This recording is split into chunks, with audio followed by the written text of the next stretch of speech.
Okay, we're back in order. Thank you everyone for your patience. Next on our agenda is public comment. The purpose of public comment is to allow community members to present information or raise an issue regarding items not on the agenda or regarding agenda items that do not include a public comment period. A time limit of 3 minutes per individual shall apply. Public comment will not exceed 30 minutes in total. So first up, and if folks are here, one item on the agenda we are going to accept public comment for during that section of the agenda is the Stafford Childs intersection comment. So if you're here to provide public comment on Staffords and Childs, we will do that when we discuss that item on the agenda. But for other items, first up is Stephanie Halleck. Stephanie. Good afternoon. Hi. Oh, my spot? please, sure. Okay. Mayor Buck and members of the council, for the record, I'm Stephanie Halleck, the president of the board of Friends of Lusher Farm, and I'm here to comment on agenda item 9.3 in your packet, which is the allocation of the Metro share dollars. You'll be deciding on distribution of a little over $2 million among 6 projects that were prioritized by the community and the Parks Board. Your packet includes 2 funding options. The first is to fully fund the top project, which is George Rogers Park ADA River Access Trail, for $640,000 and distribute the remaining $1.4 million among the other 5 projects. The second option would focus funds on the top 3 prioritized projects, which is the $640,000 for George Rogers, $400,000 for West Beluga Neighborhood Connector Trails, and $1 million toward Lusher Farm Park access and parking improvements. The Friends of Lusher Farm respectfully request that you approve option 2 to provide $1 million toward improved access and parking at Lusher. Under this option, the top 3 projects ranked by the community will receive sufficient funding to actually do something. As I said in public comment at your April 2nd meeting, Lusher Access was funded at $1 million in the capital improvement plan after the 2019 Parks Bond passed, but that money was diverted to the Lorac Golf Course and Rasique. $1 million is not going to fund the entire cost of creating new access and parking for the farm, but at least we can finally get going on the design phase. If you've been to the farm, that you know that the sight lines on and off Rosemont are dangerously short, and drivers must also watch for pedestrians and bicyclists on the Rosemont Trail. Please support option 2 to begin to address the long-standing need for safe access to Lusher Farm Park. Thank you. Thank you, Ms. Halleck. Appreciate you coming. Esther Mullen.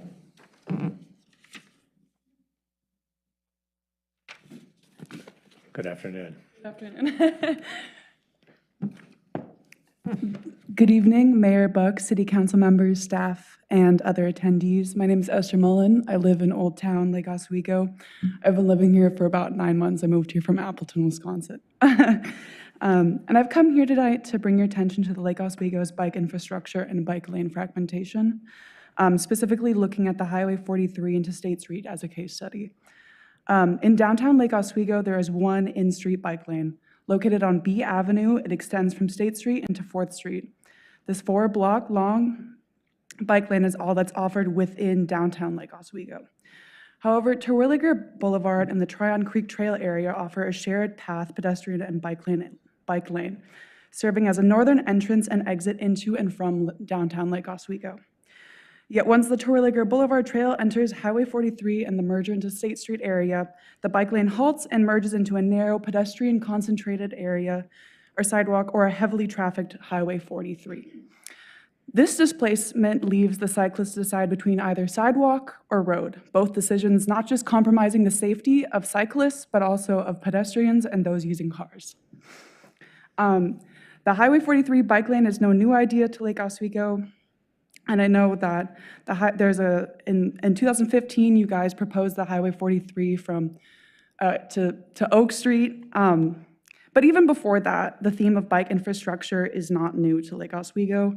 With the 1999 City of Lake Oswego Quality of Life Force final report stating that Lake Oswego recognizes the need to develop non-motorized transportation alternatives that promote both mobility and access for the entire community. And another in the 2002 City of Lake Oswego Parks and Recreation Comprehensive Plan, which includes bike infrastructure as a key goal. These, which is also mentioned in the Lake Oswego Trails and Pathway Master Plan, these have all been within the last 25 years. But it shows that this is no new issue, but hasn't been worked on, which brings me to my question today is why action hasn't been taken. And I know funding is an issue. I really do understand that, but there has been no action there hasn't been visible action in creating bike infrastructure in downtown Lake Oswego, particularly on Highway 43 State Street, at least to connect the two fragmented bike lanes of Terwilliger and B Avenue. Implementing a multimodal street would allow for safer and more accommodating methods for not just entering and exiting downtown Lake Oswego, but also with being within Lake Oswego. The current 5 lanes of traffic encourages greater car usage and creates heavier car congestion in downtown Lake Oswego. The surplus of lanes create an induced demand effect of car users. However, with lane reduction, could work with reverse, perhaps even decreasing congestion in the downtown area. Allowing more forms of transport to downtown Lake Oswego has the potential to benefit local economy, as many cars in Lake Oswego are driving through, not to. It allows individual access to the main activity centers and recreational facilities in Lake Oswego as well, such as schools, libraries, etc. It also gives Lake Oswego the potential to integrate more sustainable and carbon-friendly initiatives while increasing the safety of pedestrian and cyclists, and also car owners. Thank you, Ms. Blah. I'm so sorry to interrupt you, but your time has expired. Oh, I'm sorry about that. You know, we could not agree more with you. We appreciate your points. So I'm going to give you we don't typically even give answers, but I'm going to give you a very simple answer in regards to Highway 43. It's actually a state roadway. Oh, okay. Not under Lake Oswego jurisdiction. Okay. So that's the short answer. Well, and there are 2 experts in the back of the room, Ms. Rooney and Mr. Farley. If they'd wave their hands, I'm sure they would be more than happy to talk with you. Yeah, Right. we appreciate you bringing this Yeah. forward. Thank you very much. Thank you for giving me the time today. Is there anyone else here who has not signed up that would like to provide public comment? Okay. All right. We're going to move on. We have a proclamation to make today. This month, April 22nd, is Earth Day. And on April 22nd in 1970, more than 20 million Americans participated in peaceful demonstrations across the country calling for clean air, clean water, and protections for natural areas and wildlife. This first Earth Day began the modern environmental movement in the United States and led to the establishment of the U.S. Environmental Protection Agency later that year. Today, Earth Day is celebrated around the world on April 22nd each year as a day of awareness and mobilization for environmental protection. The city of Lake Oswego is celebrating Earth Day by reaffirming our commitment to being good stewards of the environment, reducing our contributions to climate change, fostering a healthy, resilient, and sustainable community. We've partnered with the Lake Oswego School District, the Lake Oswego Sustainability Network, Oswego Lake Watershed Council, and the city's Sustainability Advisory Board to hold the 3rd annual Lake Oswego Sustainability Resource Fair, which takes place this Saturday, April 20th, from 10 a.m. to 1 p.m. at Lake Ridge Middle School. It's a great event. I encourage everyone to stop by and celebrate Earth Day by meeting the many community members, organizations, and city departments who are advancing sustainability in Lake Oswego and learn how you can get involved. Our Earth Day proclamation will be signed and posted to our website. Okay. Next on our agenda is item 6.2. This is the Stafford Child's Intersection Improvements with Clackamas County. I have our friends here come forward. The city, we're going to hear from Clackamas County on some a road improvement project along Stafford Road in their jurisdiction. The council recently learned that this multi-year planning project kind of hinges on the purchase of a city park property that is subject to particular protections in our city charter. So we conducted outreach to neighbors and other groups in the city to make them aware of this project as well, and invited the county to come and present to us so that we can engage on this a little bit more. So welcome, gentlemen. Great. Thank you. Good afternoon, Mayor Buck and City Council members. My name is Joel Howie. I manage our Transportation Engineering and Construction program, and thank you for having us. With me today is John Hangartner, who will give the main presentation of a project we officially call Stafford Road, Petulo Way to Rosemont Ridge. And I'll assist John in answering questions when we get to the question and answer session. Go ahead, John. Well, good afternoon. My name's Jonathan Hangartner, and I'm with Clackamas County, Department of Transportation and Development. Thank you for the opportunity to present today on the Stafford Road Improvements Project. So I want to give a brief project overview, kind of how the project came about and what the proposed improvements include. So the project limits are Stafford Road between Petula Way and Rosemont Road. So the southern limits of the project at Petula Way are just north of the Tualatin River Bridge. And the northern limits of the proposed improvements tie into the existing roundabout at Rosemont Road. These proposed project improvements were identified in Clackamas County's road safety audit, which was performed in 2018. And these proposed improvements have also long been identified in Clackamas County's transportation system plan. Importantly, the proposed designs incorporate stakeholder input and attempt to minimize impacts to the extent possible. The proposed improvements include widening of Stafford Road to provide bike lanes between Petula Way and Rosemont Road. And once constructed, these bike lanes will provide important bike facility connection. The proposed improvements also include safety and capacity improvements at the intersections of both Johnson Road and Childs Road. Stafford Road is a major arterial roadway with approximately 20,000 vehicles per day. Additionally, there have been over 35 total crashes at both intersections over the last 5 years alone, and over 20 of these crashes were injury-related. Another important aspect of the proposed improvements includes enhancements of natural habitat, specifically around the Pecan Creek. So diving in a little bit into the Stafford Road bike lane proposal, today there are no existing bike facilities. However, once constructed, these bike lanes will connect existing bike lanes at the Tualatin River Bridge north to the existing multi-use path at Rosemont Road roundabout. The bike lanes will be constructed through cut slopes on the east side of the roadway, which is the uphill side, and guardrail on the west side of the roadway, which is the Pecan Creek side. And if you're familiar with the area, it's a pretty steep topography. Additional improvements include fixing the cross slope and curvature of the roadway for a smoother ride. At the Johnson Road intersection, we will be making 3 major improvements. This includes realigning Johnson Road, adding a dedicated southbound left turn lane from Stafford Road onto Johnson Road, and turning Johnson Road into a right-in, right-out only turning movement.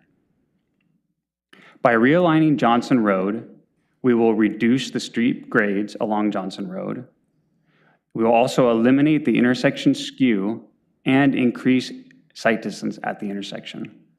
Today, the extreme intersection skew and insufficient sight distance make it unsafe and difficult for drivers to navigate this intersection. By adding a southbound left turn lane from Stafford onto Johnson, we will reduce congestion on Stafford Road. Additionally, this improvement is expected to reduce rear-end crashes. In the last 5 years alone, there have been 14 rear-end crashes at this intersection.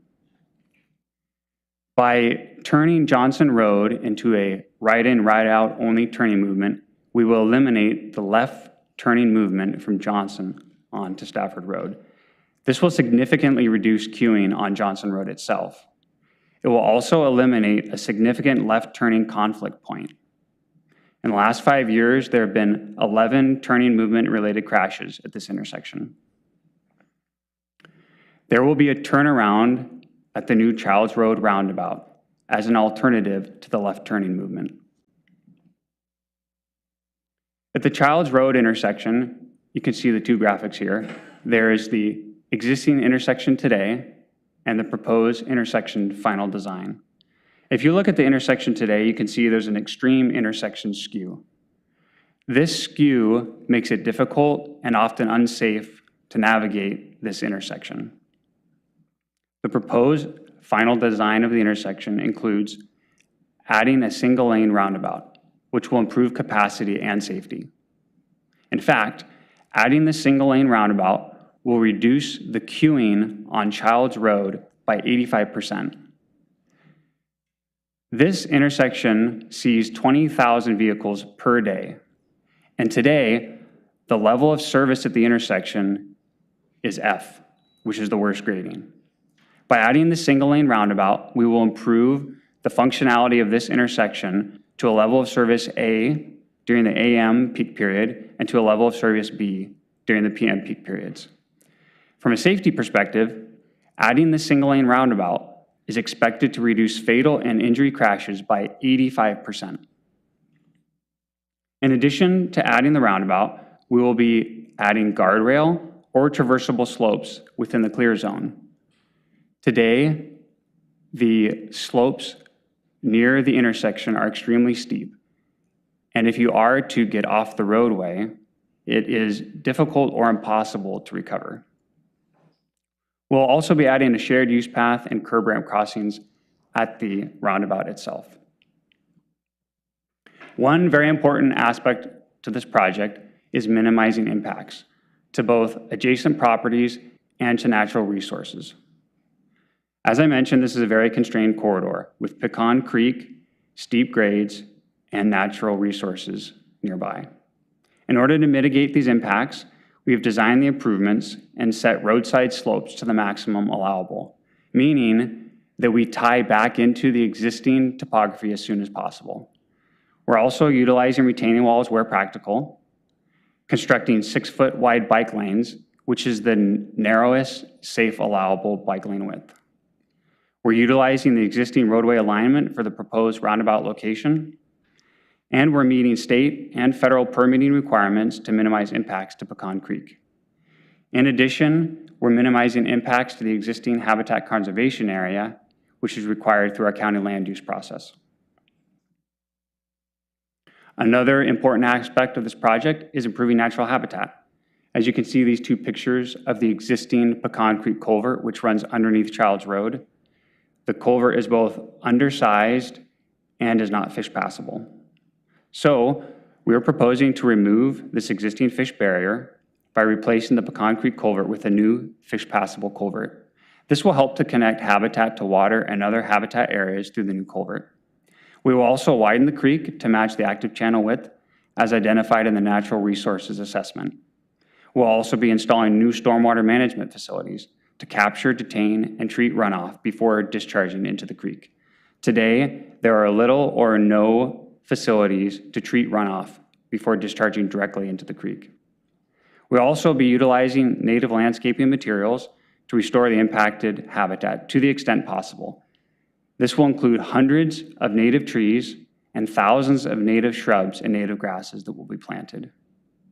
This mitigation planting will greatly improve the buffer quality near Pecan Creek.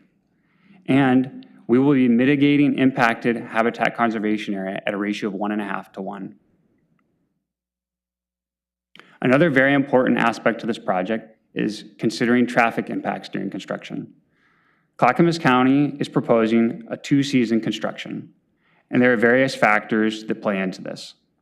We are aiming to maximize safety for both the traveling public and construction crews. We're aiming to minimize impacts to the traveling public, nearby residents, and businesses. And this is a very complex project with over 25,000 cubic yards of excavation, construction of retaining walls, and construction of a culvert that must be completed during an in-water work period. There are also complex utility relocations involved. And as I mentioned before, this is a constrained corridor. In an effort to meet all these constraints, we're proposing to utilize strategic road closures. And as you may be able to see in this graphic I've provided, we're proposing 4 stages of road closures. Stage 1 would begin approximately February of 2025 and extend through June of 2025. And this would include a road closure of Stafford from Petula Way to just south of Childs Road. Stage 2 would be approximately July of 2025 through October of 2025. And that would include a closure of Childs Road at the Stafford Road intersection. During Stage 2, Stafford Road would be open to traffic. During Stage 3, we would have a winter shutdown period where there would be minimal road work taking place. However, this will provide a great opportunity for important utility relocations that must occur. During stage 4, there will be a road closure of Stafford from Rosemont down through the Childs Road intersection, meaning that Childs Road intersection will be fully closed and Stafford Road from Childs to Rosemont. Community outreach has also been an important part of this project. We've connected through various means, including a project website, updates to the Stafford Hamlet, updates on social media, emails to an interested parties list, mailed notices to nearby residents. We've hosted various open houses, and we made contact with specific property owners. We also have some important public partnerships with this project, and those include the Stafford Hamlet, Metro, City of West Lynn, and Lake Oswego. And here is a link to the project webpage and also my contact information. Thank you again for the opportunity to present, and I think we could open up to questions at this time. Well, thank you, gentlemen. I don't think anyone would disagree. It's a project that would improve the safety of these two intersections. The Childs Road, the Stafford intersection in particular, over the past several years, I've gotten lots of emails from folks, curious about thinking that we, own the intersection when we're going to make improvements to it, and have been happy to share with them your project page on this. Can you, but the reason we have you here tonight is you need to acquire some right-of-way. Are you going to talk to us about that? We can talk about it somewhat. I mean, usually right-of-way negotiations are a private matter, so it's not something we usually But it's public talk property. about. It is public property. And our community is very interested. So we are acquiring, so we passed a resolution of necessity, which talks about how much area we need for the project. That square area is roughly 9,000 square feet. In discussing with staff, so half of that, 4,500 square feet, is a permanent easement. And then the other 45.5 is a slope easement. That's what we need to build our project. In discussions with staff, there's been a suggestion of purchasing what we need in fee for, so if we purchase what we need in fee for what area we would disturb, we would purchase up to the center line of the roadway. So Clackamas County, we purchase things in what we call a permanent easement for right-of-way purposes. So if we just purchased the 9,000 square feet in fee, it would kind of leave a remnant. So we would purchase all the way to the center line. So it adds up to a total of 16,000 square feet has been in discussion. So what you're saying is there's a portion that's the current paved roadway, and a portion that's to the center line, and a portion that's currently the park property. Correct. I just noticed on that map, your first map in the presentation, that it's the park itself, the meadow. It goes to the roadway, but it wasn't identified. There was a different boundary on that map. That was just a graphic in your presentation on the first slide. That's taken from the county's GIS system. I believe the city owns 2 tax lots there, Yes. and they're both adjacent to each other. The larger parcel is the one shaded in green, which is about 20.5 acres. And the smaller portion directly adjacent to the roadway is about 4.5 or 4.8 acres. So I guess I don't understand why the map doesn't correctly show identify the park property. Well, it's perhaps there needs to be a change in our GIS system, but. And we're happy to, we can update the map, absolutely. Well, I only ask because I looked at the information that this was a report that Kittleson prepared for you in 2021, so April 2021, 3 years ago, and it gave an analysis of site conditions and adjacent land uses, and it recognized that Metro owned the portion of the land to the south east there, and then said the rest was owned by private property. It didn't seem to even know that the city owned abutting land. Yeah, I mean, part of the issue is it's out of the city of Lake Oswego boundaries. So it does cause a little bit confusion, at least with our consultants. We're aware that city of Lake Oswego owns it, but it is out of the city of Lake Oswego proper boundaries, official city boundaries.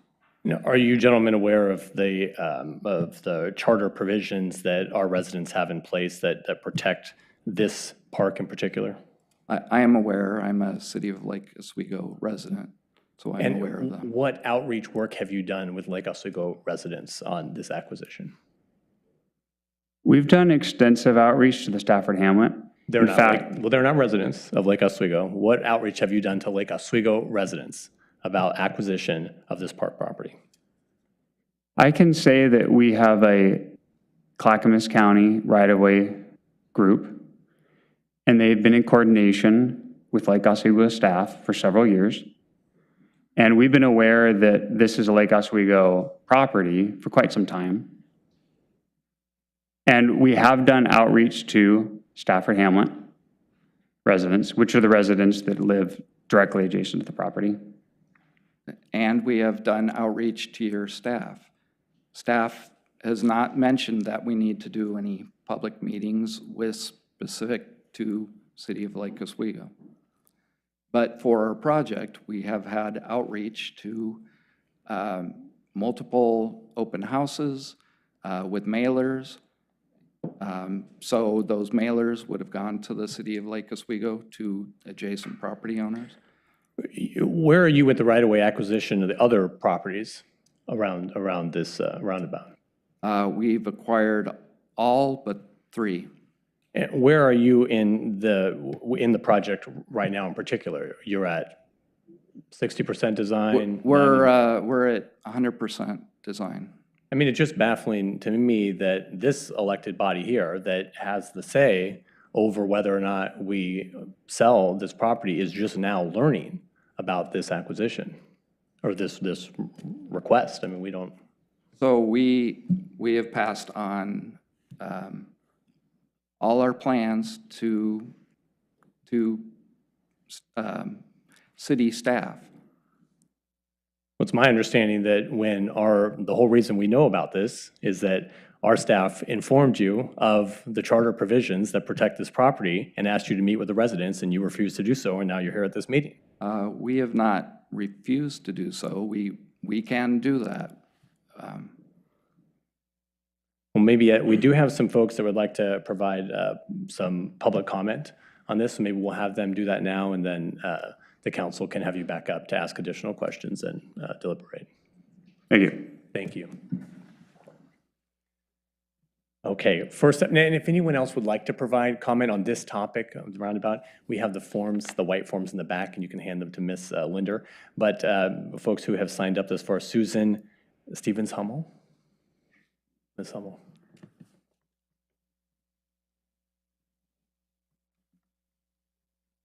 Good afternoon. And you'll have 3 minutes, just like with public comment. There's a little timer there. Thank you. Thank you very much. Good afternoon, Mayor Buck and members of the Lake Oswego City Council. My name is Susan Stevens-Hummel. Some land under discussion today was, for decades, home to my family, the Stevens family. In 3 transactions beginning in 2003, Stevens land was transferred into public ownership. The final transaction in 2019 was under my signature. I will recount a brief history of these transactions within my allotted 3 minutes. My aim is simple. I seek to remind you of some conditions under which the City of Lake Oswego and Metro, the regional government of Portland, acquired Stevens land and for what purposes. The first transaction, which I call Parcel 1, included approximately 20.5 acres north of Childs Road.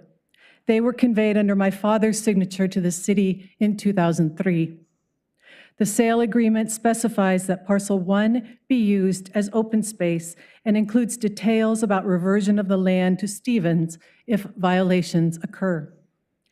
My parents are now deceased, but my brothers, sisters, and I, plus other heirs in subsequent generations, still live in the area and we pay attention to actions and uses at the site of our family home.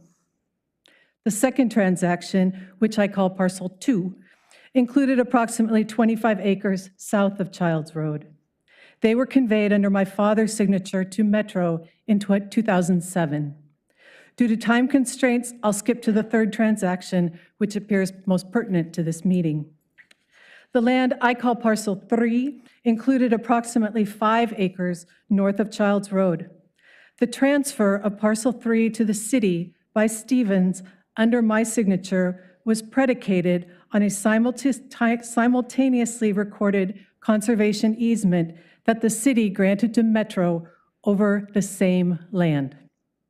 Both entities agreed with Stevens that Parcel 3 was to be used for conservation purposes, according to guidelines and restrictions described in the sale agreement and in the easement.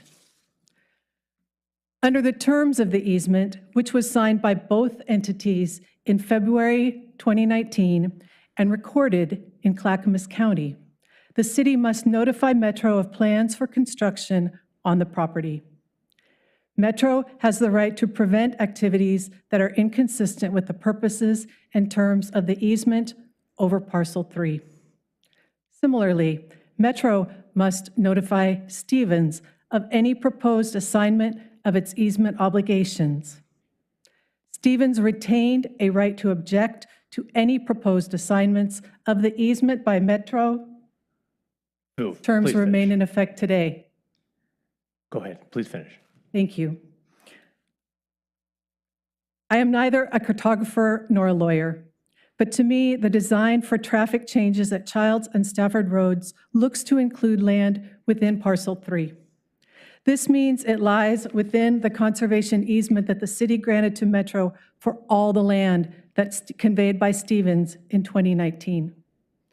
Among prohibited uses under the easement are partition, subdivision, or de facto division of the land, excavating, filling, or removing on or below the surface of the land or other grading of the topography, paving the land or otherwise covering it with concrete, asphalt, gravel, or any other paving material. I'm unaware if a similar presentation is planned for Metro about proposed changes to land at the corner of Childs and Stafford roads. I think one is warranted for the reasons I just outlined. Please notify me of any future meetings about the proposed project and any decisions you reach. Thank you for your time. Thank you, Ms. Stevens-Hummel. Randall Yamada.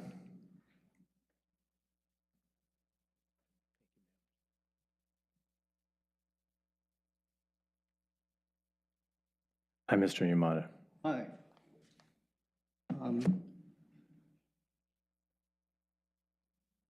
Council members, my name's Randall Yamada, and I am the chairperson for the Stafford Tualatin Valley CPO. And last week was the first I have heard about this Stevens Meadow property, the county needing to build Stafford Road improvements on the project. We've been in multiple meetings with the County Department of Transportation about this project specifically, and we haven't heard anything. So I'm also concerned about the agreement with Metro on the property to the south and how that impacts the overall project. We haven't heard anything about they're taking a substantial amount of that property, and we haven't heard anything about that either. So,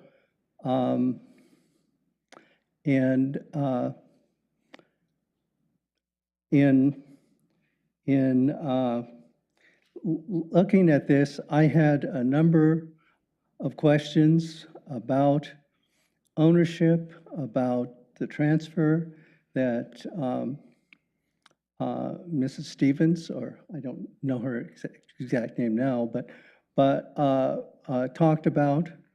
But the CPO has requested information about the process or the progress of land acquisition, and we haven't heard anything for months, maybe 4, 5 months. And so we're wondering why land acquisition was not negotiated prior to the completion of the construction plans and documents. And also, what will be the cost to the county of acquiring this land for purchase? It seems like there's substantial legal and substantial cost of the property in order to do that. And also, in that same frame of reference, we're wondering if there couldn't be a modification to the design layout that would not affect the Stevens property.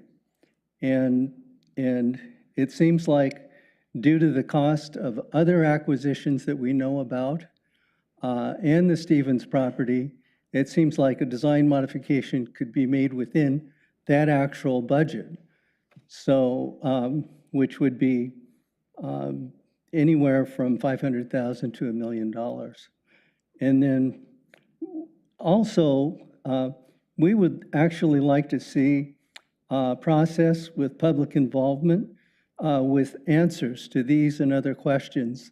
Clackamas County is embarking on other approvals, project approvals in the area that will have an extreme negative impact on your community as well as ours. So thank you, Mr. that's- Yamada. No, yeah, thank you very much. And Mr. Yamada and other folks submitted written comments on this topic as well, and Ms. Linders included them as part of the record here tonight. Gentlemen, do you want to come back up forward here? That's all the folks I had. Did anyone else comment? No? Okay.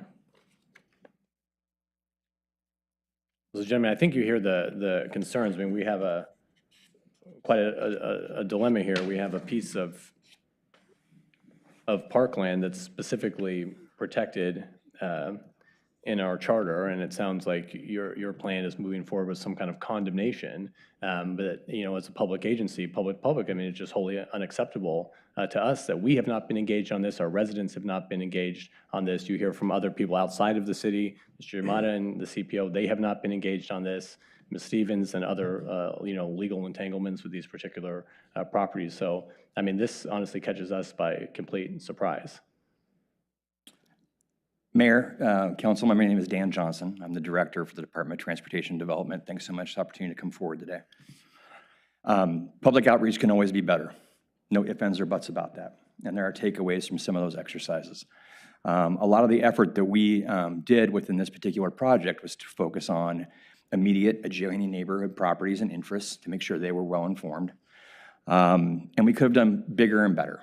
I'll own that. No ifs, ands, or buts about it regarding the project. A couple things I just want to respond to because there were questions that were raised. One, we'd be glad to give one of the citizens Jonathan's contact information and informant. We do have to go in front of Metro regarding the easement. That is a process that needs to be done and taken forward, okay? Number two, there was a discussion, and I think there was some confusion, and I apologize that on our staff's behalf about the refusal for the meeting. There was a discussion that we had that your city manager and I had regarding kind of the best forum for that discussion. And we felt that one, we could kind of kill two birds with one stone, one giving an update to city council, and one hearing the concerns of the community through the city council update. So I want to make sure we weren't opposing that. It was just what was the best forum for that discussion. And we had talked about the benefit of doing this in front of the city council. I do want to highlight the fact that we are doing everything in our effort to keep the mitigation or to keep the impacts as minimal as possible. And we keep saying that, but here, let's just talk through some of those things. We hear discussions around the fact that why don't you do a signal instead of a roundabout? We've looked at that.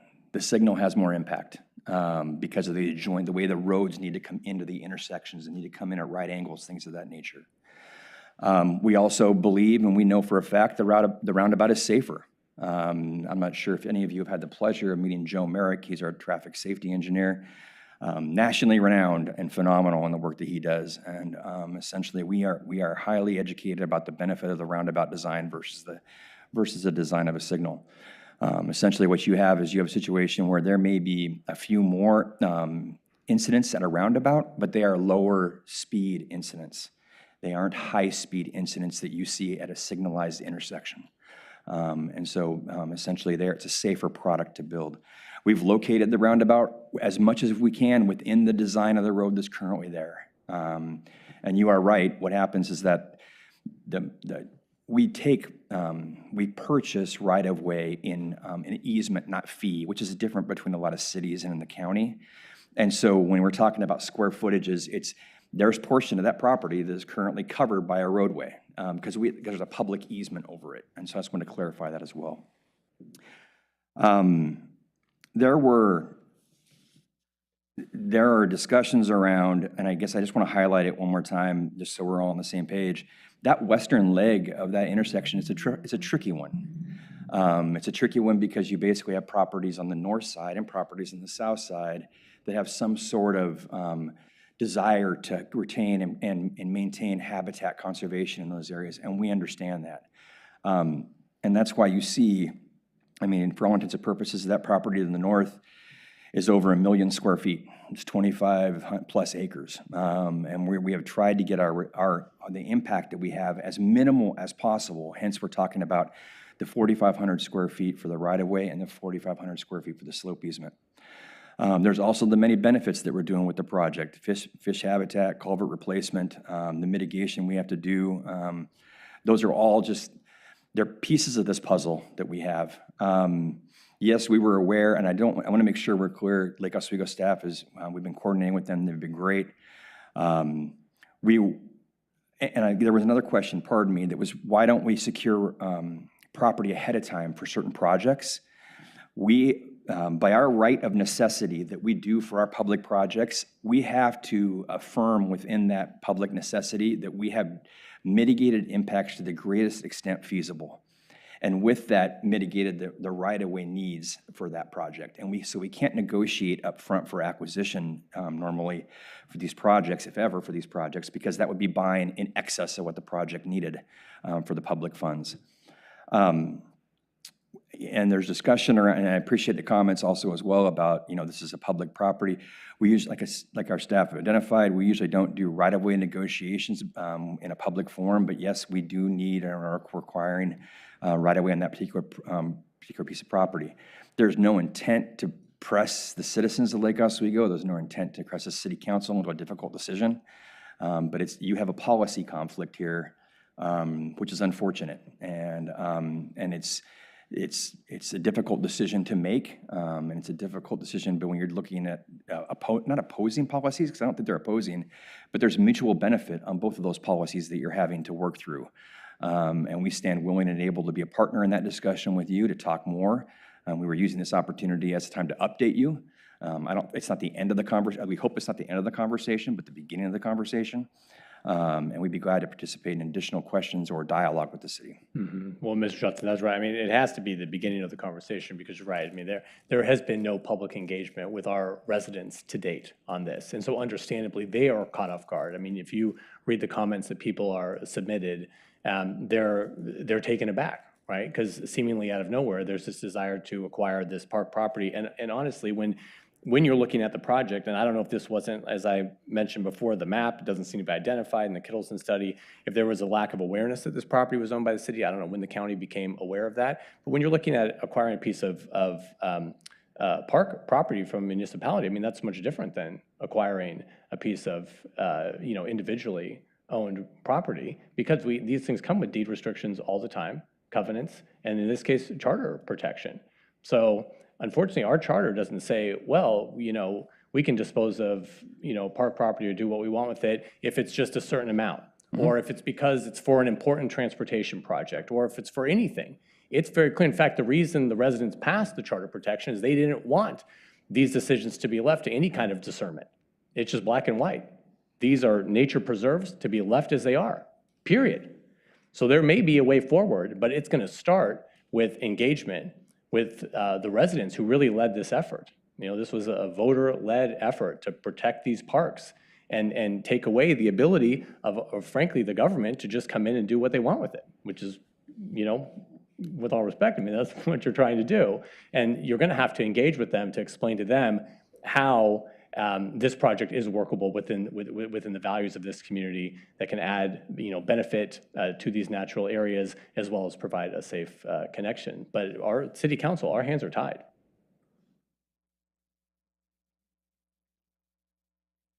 Then, I mean, I guess want to hear from you. Are you willing? Because thus far there has again been no engagement with the community. We will meet with anybody.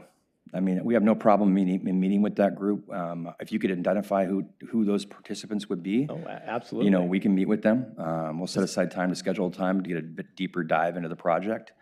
That's not a problem. Because right now it's going to take Clackamas County and these stakeholders coming back in here hand in hand with the solution. Because we will defend the charter. We will defend what our voters stood behind. And so you need to talk to them and convince them of the benefits of this project and how we can, and how you can move it forward. Otherwise, you know, we're at loggerheads. And if you think condemnation is the way forward, well, be prepared. Appreciate the feedback. Okay. Colleagues, anything to add? Okay.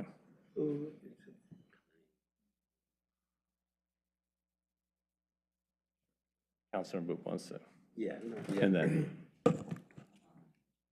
John, yeah, I mean, thank you for coming. I think this is very good. We, as a city and a local government, we are very happy to work with the county and all that.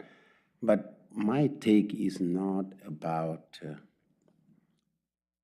your presence here. It's important that we discuss anyway. We have no choice. You have other way to go around. But I was very shocked by some folks in our community that were attacking us because, I take pride to serve in this council. It's an honor for me, but I also want people to respect us as a council. You elected us.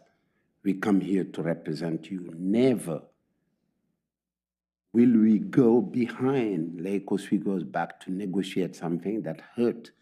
It's a charter that's voted by the citizens of Lake Oswego. We'll defend it. I will defend it, no matter what, against the county, against the federal government. Anyone who comes here, no one can build a road on our parks. It's clear. That's a charter, unless the citizen overturned that. And the Stevens family also gave us the thing with covenant and all that. We can't do it. But some people saying that the city council and even our staff, we are in connivance in French, like we are connivance with developers to do evil thing. It's disrespectful and should cease right now. I won't take it anyway myself. I don't know you, but me, I won't take that. I woke up 6 in the morning the last 5 days where people are insulting my integrity. That we are working with developers, you guys, shame on you. That way, nothing happened. As a matter of fact, those emails informed me of this thing. I never knew that, never heard about this building anything there. And when I ask my fellow councillors, they say, no, we never know. And our staff, they work with as a government. No one can stop them to work with government. That's their right to work and informed us in due moment when the time comes. So I just want to call all those folks of the charter people that you are not more patriotic than us. You don't like Lake Oswego more than us because we are here and working night and day without being paid as volunteers. So the respect has to come.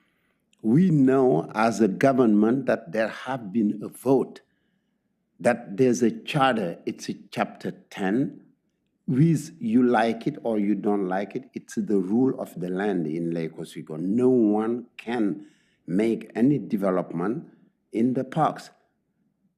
No one, it's a fact. Now, citizens can go and say, whoa, it's too much. But for now, this is what it is, and I support that.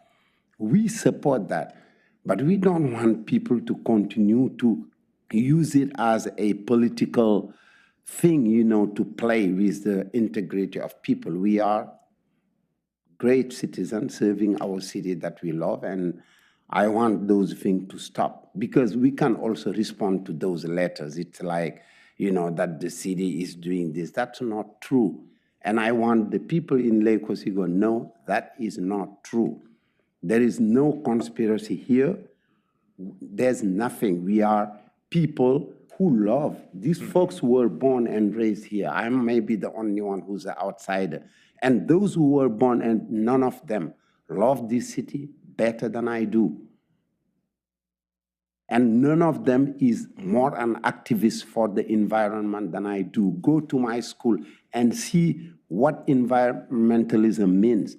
So we have to stop and be respectful. And I think when you heard the mayor, and probably as some of my fellow councillors will say, that we are here to defend the city. We're not here to play around.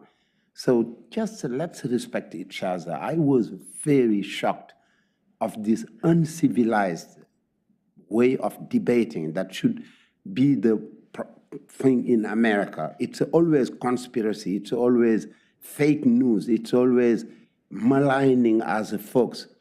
We are all Americans. We love this country. We have to work together and stop backbiting and fighting. Let's work for what is essential. What is essential is what is good for us, for our children, for the next generations to come, and that's why we are here.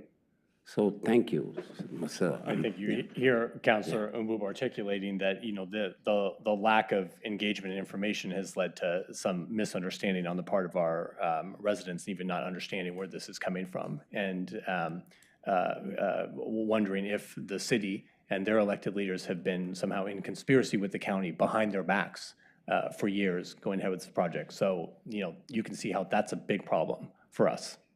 Yeah, okay. Councillor Afghan. Thank you, Mr. Mayor. I think Mayor Buck said what I wanted to say. In Lake Oswego, we have tried to have more citizen involvement, and obviously not every single time we've been successful in that. And this seems to be another case that we need to reset, back up, and restart. It has been a big surprise to, as Councillor Mahbub said, it has been a big surprise to a whole lot of people. And even those who are in support of improving that intersection are also surprised. So I was also surprised to hear from Stevens and Stevens' family that there is a decision-making tree that it's not just city council, it's also metro, and it's also the family that are in the decision-making process. So that is important to me, because the dimension of this challenge just grew drastically for me. I do have two questions for you that through reading the material and the presentation, I wasn't able to collect those two answers. One is, I think Mayor Buck brought it up, but I'm more black and white on this topic, that looking at the information, I'm not clear. Where are the property lines? Where are the easement? And how many square feet is actually impacted? So that's important to me. If it's 1,000 square feet that's impacted, or is it the 16,000 square feet that's impacted? So If you're coming back to talk to us, I will have that question for you, and I'm hoping you can articulate on property lines, easements, and the actual impacted square footage. The second question is, I noticed that you said it's a single lane roundabout, but in the pictures that I saw, I also saw lanes that go from Stafford Road to Childs Road directly and from Childs Road into Stafford Road. Are those two lanes necessary because, or how necessary are they? Because if you don't have that, it just makes the area that would possibly be impacted less impactful. Yeah, that's a great question. So it's considered technically a single lane roundabout, but you're right. There's what we call a slip lane or a dedicated turn southbound towards Childs, so going southbound west towards Childs, and then taking a right turn from Childs onto Stafford southbound. And that's just based on the traffic analysis, the turning movement volumes. And if we weren't to put those in, we would see significant backing up during peak travel periods. So they are necessary for the intersection to function correctly. It would be necessary, excuse me. It would be necessary for convenience or hazard and safety of the drivers. Well, this project aims to improve the safety of the intersection and the capacity and functionality. And just based on technical criteria, we want to get that level of service that I was talking about that's today at a level of service F. We want to get that up to an A or B. And the only way to do that is to have those extra turn lanes. If we don't get a level of service A or B, then the wait times and the queuing lengths go up dramatically. And I don't think anyone wants that. Mr. Mayor, I know that this is not the topic today, but I want to state my position. My position isn't for wait time convenience, especially with the challenge that we're talking about, who has the decision-making rights and the voters who voted what should happen there or what shouldn't happen there. My focus will be nothing but safety of our people traveling through there. So convenience for me is not on the picture, in this picture at all. Thank you, Mr. Mayor. Thank you, Councilor Afghan. Councilor Winland. Thank you for presenting. As you know, Lake Oswego is a pretty interactive community, and we love to be part of decision-making if you haven't picked that up yet. So, but I guess I would like to know from you, maybe even Attorney Boone, what exactly is our role as a council, specifically, what decisions are we supposed to be making about this? Because I think the specificity would be helpful. The other part is the process that you go through.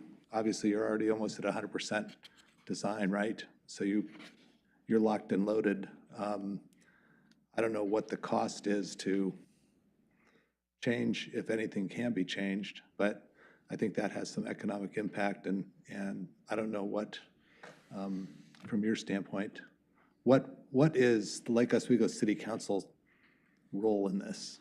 I don't think we're prepared to diagram that out for you yet, because as mentioned, there are some conflicting provisions. I mean, we have the charter, we have some deed restrictions to think about. We have whether or not, the county has approached us relative to condemnation, whether they can proceed on that basis. It makes a difference, I think, under the charter, whether, how the county would acquire its rights. So those are things we need to work through. I personally, being the fill-in city attorney tonight, am not prepared to talk about that, and so I think that's really something to talk about. And I assume that would be an executive session discussion. Our primary role here is as the property owner. These are two county roads. They are outside the city limits. Right. So our primary, and any purchase or sale of property owned by the city has to be approved by the city council. So I want to concur with the mayor and my friend Masen, who it's not really, I would say, and this is not to the county people that are here tonight, it's really to our citizens, to get emails to basically accuse us of being shitheads, it's just not productive. And to take and sorry, but I feel pretty strongly about this, after you read your 15th or 20th email that's basically accusing you of being an SH, we're a community that solves problems and moving our community forward. And I, for one, am sitting here with my colleagues, and we've done a lot of stuff since I've been on council, and doing it in a constructive manner that we're trying to figure out issues that people have and bringing us together makes us a better community, and we've advanced, and we've made this a better community. Personally, I think there's issues, as our city attorney said, that we have to work out. Some of it's way above our pay grade, and we're going to leave it to attorneys and laws and so on to figure it out. But I also see the prospect of having a investment in our community or near our community by the county as being a very big positive to helping traffic flow, which I have heard for 6 years of being on council, that this is a choke point, and it's a horrible choke point.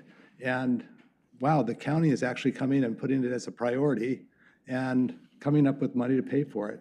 And so I appreciate that. I guess part of my feeling is that we will work together and we'll solve our issues, and hopefully we'll come out with a positive outcome. And so I don't want this for you guys to walk away and think that we're just all beating up on you. We were surprised, for sure. We'll figure that out. We've had surprises before about things. This probably could have been avoided, but big picture is let's get together and help solve issues that we have, and then determine what issues we can solve.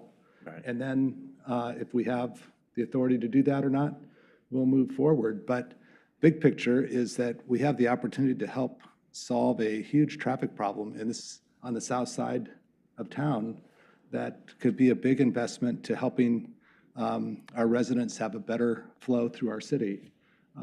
And I think it's well worth the investment of time and partnership to help make the best outcome possible. So anyway, I want you to, I appreciate your work. We usually get the heads up at the 30% design factor, and that's when usually we come in with all kinds of constructive or maybe unconstructive comments, but at least we go through the path. But anyway, that's my feedback. Thank you, Councilor Wendland. Councilor Burdick. And I too concur with my colleagues. And again, thank you for coming. I am extraordinarily frustrated that we are just now as a city council learning about this. Again, coming to us at 100% design versus earlier, I think is pretty unacceptable. It's caused a lot of confusion in our community, as you've heard.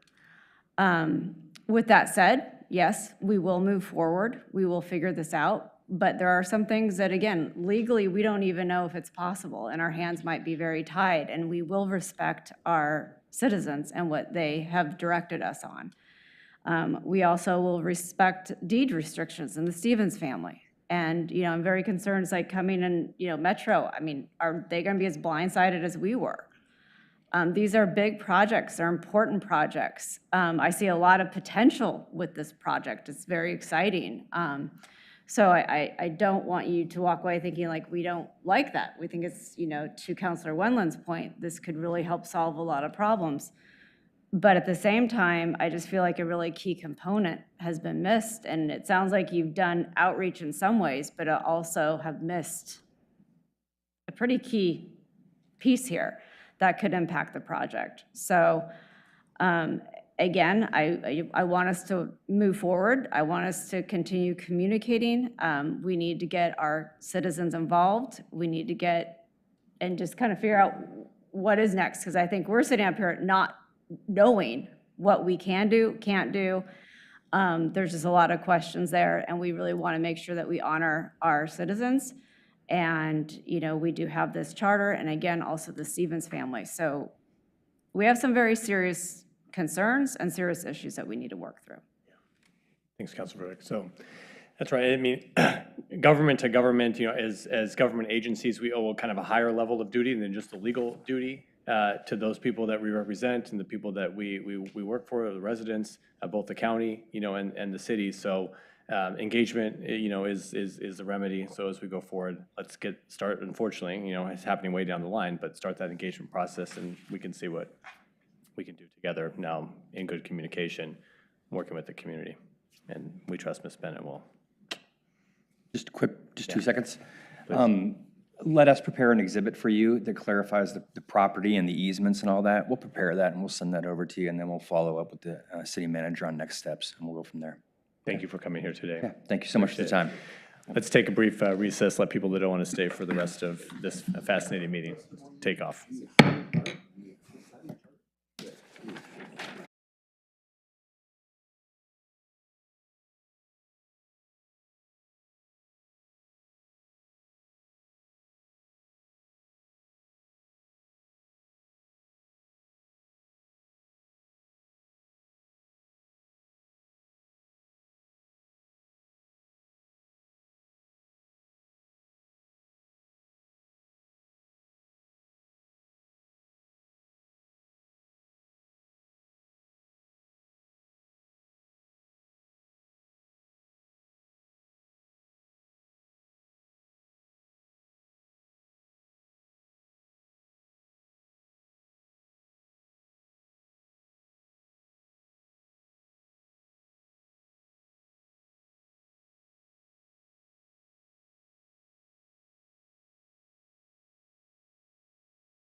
Okay, there we go. Okay, we're back in order. Next on the agenda is the consent agenda, which includes item 7.1, it's approval of municipal grant awards. 7.2, approval of meeting minutes. Is there a motion to adopt the consent agenda? So moved. Second. Okay, second, Council Verdict. All those in favor say aye. Aye. Aye. Any opposed? Hearing none, motion passes 7-0. And next we have item 9.1. This is consideration of resolution 24-12, a resolution of the City Council granting recognition as a neighborhood association to Mary's Landing Neighborhood Association. Joining us is Michael McNamee, our associate planner, and Carol White, who's representing the new neighborhood association. Great to have you both here. Good afternoon. Thank you. All right. So this is a request for a new neighborhood association, which would be called Mary's Landing. With me is Carol White, who is representing the neighborhood association and will be presenting with me. I have a few slides first that have some background information, and then Carol has some remarks as well. This resolution would grant formal city recognition to a new neighborhood association, which again would be called Mary's Landing. It would be located in the southeast corner of the city, bordered by Glenmorey and Skylands to the north and west, the Willamette River to the east, and Westland to the south. As you can see, this is one of the largest areas in Lake Oswego that is not already included in a neighborhood association. Mary's Landing is comprised of about 720 households and 1,230 residents. Much of the area is taken up by the former Merrillhurst University campus, but also includes the Mary's Woods Retirement Complex and 2 planned residential developments on the west side of Highway 43 called Merrillhurst and Merrillhurst Place. Staff were originally contacted about creating a new neighborhood association for this area in spring of 2023. Being recognized will help them get access to emergency preparedness grants, start neighborhood planning for emergencies, and help residents communicate with the city about proposed projects and other issues. Leading up to its official founding, the Neighborhood Association identified stakeholders and held informational meetings last October and November, with the general membership meeting being held on February 10th, which was when the Neighborhood Association was formally established and board members were elected. Notice of the meeting was sent to 608 households, businesses, and organizations located within the proposed boundaries, in addition to flyers, lawn signs, and an email blast. The association is now formally requesting recognition from the city. The name of the association was chosen through a contest. Several of the commonly used names for the area, like Mary's Woods and Merrillhurst, are either already taken or trademarked.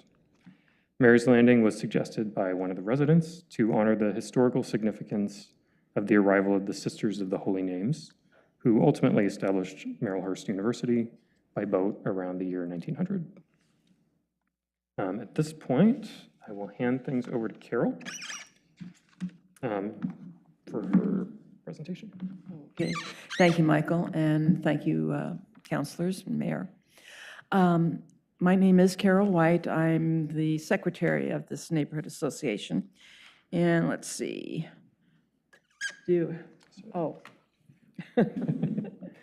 that's why you're giving it to me. Oh, that direction. Okay.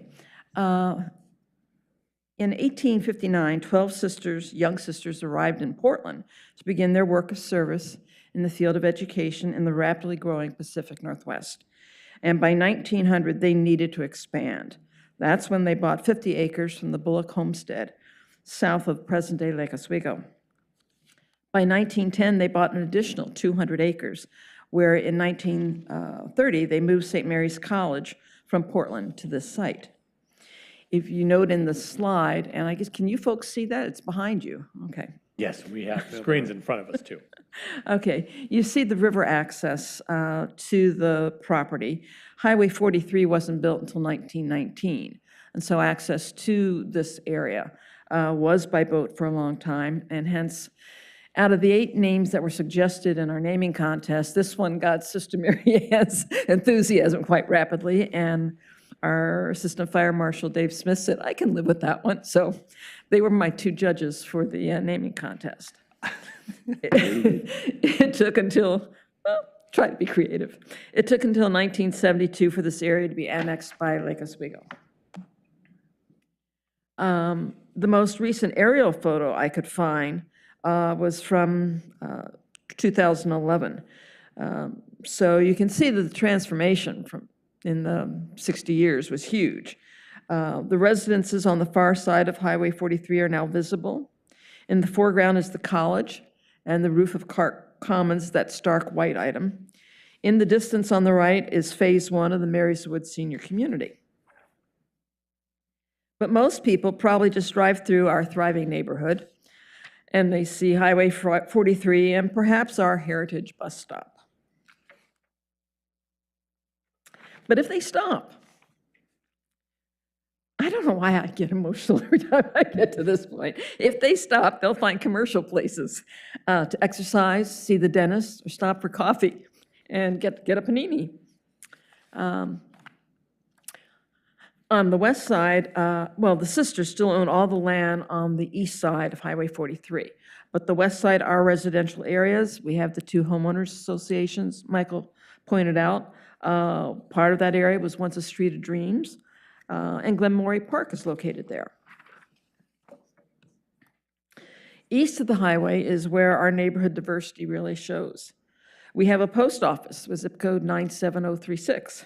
It was established in 1940, and it came in very handy when Westland's post office was closed for a year. In June of this year, Mercy Greenbrae will start receiving new families in this complex of working class housing. We have young people in our community. While college students no longer walk the paths of Merrillhurst, there are elementary and high school students in our neighborhood. The commercial kitchens at the college now prepare meals for Head Start students throughout the region, and I understand there's an agreement that a Head Start program may actually move there. Heron Creek School is run by the Clackamas Education Service District, and Harmony Academy is also on our property. From 1859 through today, the Sisters of the Holy Name lived out their mission to support education. The Christie School Orphanage actually opened in 1908, and it now houses Harmony Academy. For privacy reasons, I do not photograph any of the children, but we have them yellow school buses and all. Oh, I didn't show that picture. There's that. We also have mature people. On the left is the meeting hall, one of several where we conducted our February 10th organizational meeting. And on the right is just a photo from my holiday card this year. We're happy people there, friendly people. But we're marching into the future.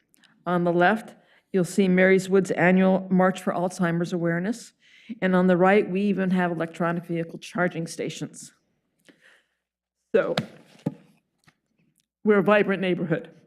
Many people live, work, and study here, and on their behalf, we request, I thought I could get through it without getting emotional this time. On their behalf, we request your approval of our petition to be recognized as a neighborhood association. Thank you. Thank you, Carol. Questions? Well, first, I just have a bit more information about the criteria and process. Okay. So to begin with criteria, the boundaries of a neighborhood association should represent as large an area as possible while still being consistent with common identity and social communication, common travel and land use patterns, history, planning and development decisions, and governance decisions should also be considered since they demonstrate a common interest of the residents in the area. Staff found that the proposed boundaries met the criteria. Highway 43 provides common access to the neighborhoods in the area. Staff also found an appropriate degree of commonality between the different land uses here. The way the land for the different neighborhoods and the Merrillhurst campus was acquired for development from family estates helps to establish a common history. The association's proposed bylaws establish an outline for the overall organizational structure. No charge is allowed for membership, and membership must be open to all residents, property owners, businesses, and representatives of nonprofit organizations within the neighborhood boundaries. The bylaws have been reviewed by the city attorney's office and have been found to meet the requirements. In addition to Meeting the criteria just discussed, the city outlines a specific process that must be followed for a neighborhood association to be recognized. First, well-publicized neighborhood meetings need to be held that inform residents of the proposal and ultimately formally establish the organization and elected board, which they've done.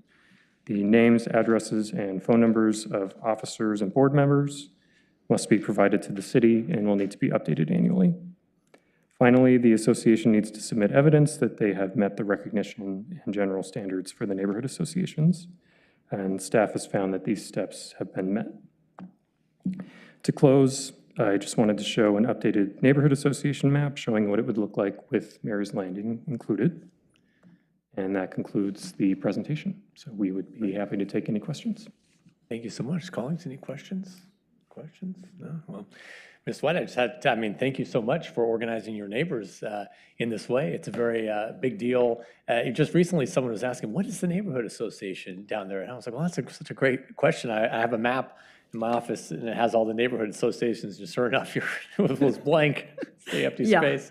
So it's great that you're bringing this together. And your neighborhood is really so diverse, from Street of Dreams, a development on one side, to senior living, to the Lake Oswego School District presence, to a post office, to the businesses, and Mercy Green Bay now coming up. It's a great, such a great blend of all different types of residents, almost kind of a microcosm of the whole. It might be I'm trying to think of another neighborhood that's as mixed. I think the sisters have done a wonderful job. They've been good neighbors. I lived in Westland for many years, and I always found them to be good neighbors. Great. Well, we'll look forward to engaging with you. I think one challenge, especially with neighborhoods that involve homeowners associations, and Mary's Woods, I'm sure they have structure to their living and all of that, has been getting folks to also engage with the homeowners association. But I have no doubt that you and your neighbors are up to the challenge of recruiting individuals to stay engaged and be involved. We have a member from the sisters and a management representative from Mary's Woods also on our board. And the three of us who are here are residents of Mary's Woods. We have two vacant positions on the board, and still working with the HOAs over there to say, we really would like to have you on here too. They're stakeholders, they get our newsletters, they know what's going on. Great. Thank you very much for putting forth this effort. We know it's no easy task, and congratulations. But now would someone like to make a motion to approve the resolution? I would like to move to adopt Resolution 24-12. And Second. Was your neighborhood association, was sisterhood one of the options or not? No? Well, we could do the nun puns all night. The nun puns. Yes. Second from Councilor Boop. All those in favor say aye. Aye. Any opposed? Okay, motion passes enthusiastically 7-0. Thank you very much. Thank you very much. Congratulations. Welcome. Welcome, yes. Welcome to Lake Oswego. That's right. Next on the agenda is an overview, a presentation on the Hillsdale to Lake Oswego Regional Trail. Joining us is City Engineer and Public Works Director Erica Rooney, and Will Farley, a Traffic Engineer, along with Dan Beck and Brian Brady from the organization Southwest Trails. That's a lot of you, so I'll make it work. Glad to have you all here.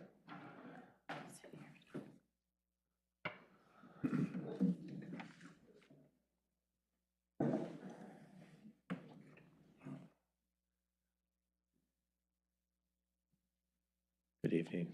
Oh, yes. Great. Good evening, Director Rooney. Good evening. There we go. Good evening, Mayor and Council members. Again, I'm Erica Rooney, Public Works Director and City Engineer. With me this evening is Will Farley, our Traffic Engineer.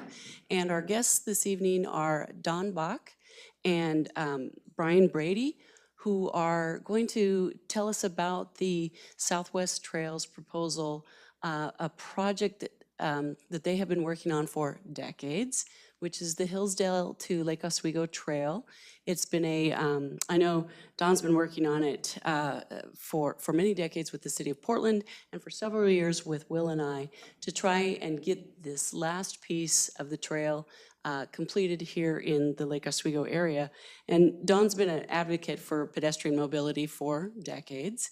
And Brian's come on in the last several years to help with advocacy and volunteer work to make it, these accessible trails, mostly in Southwest Portland, but reaching all the way down here into Lake Oswego. And we're more than happy to try and accommodate those things. We think we can do it within our existing system and with some very reasonable support.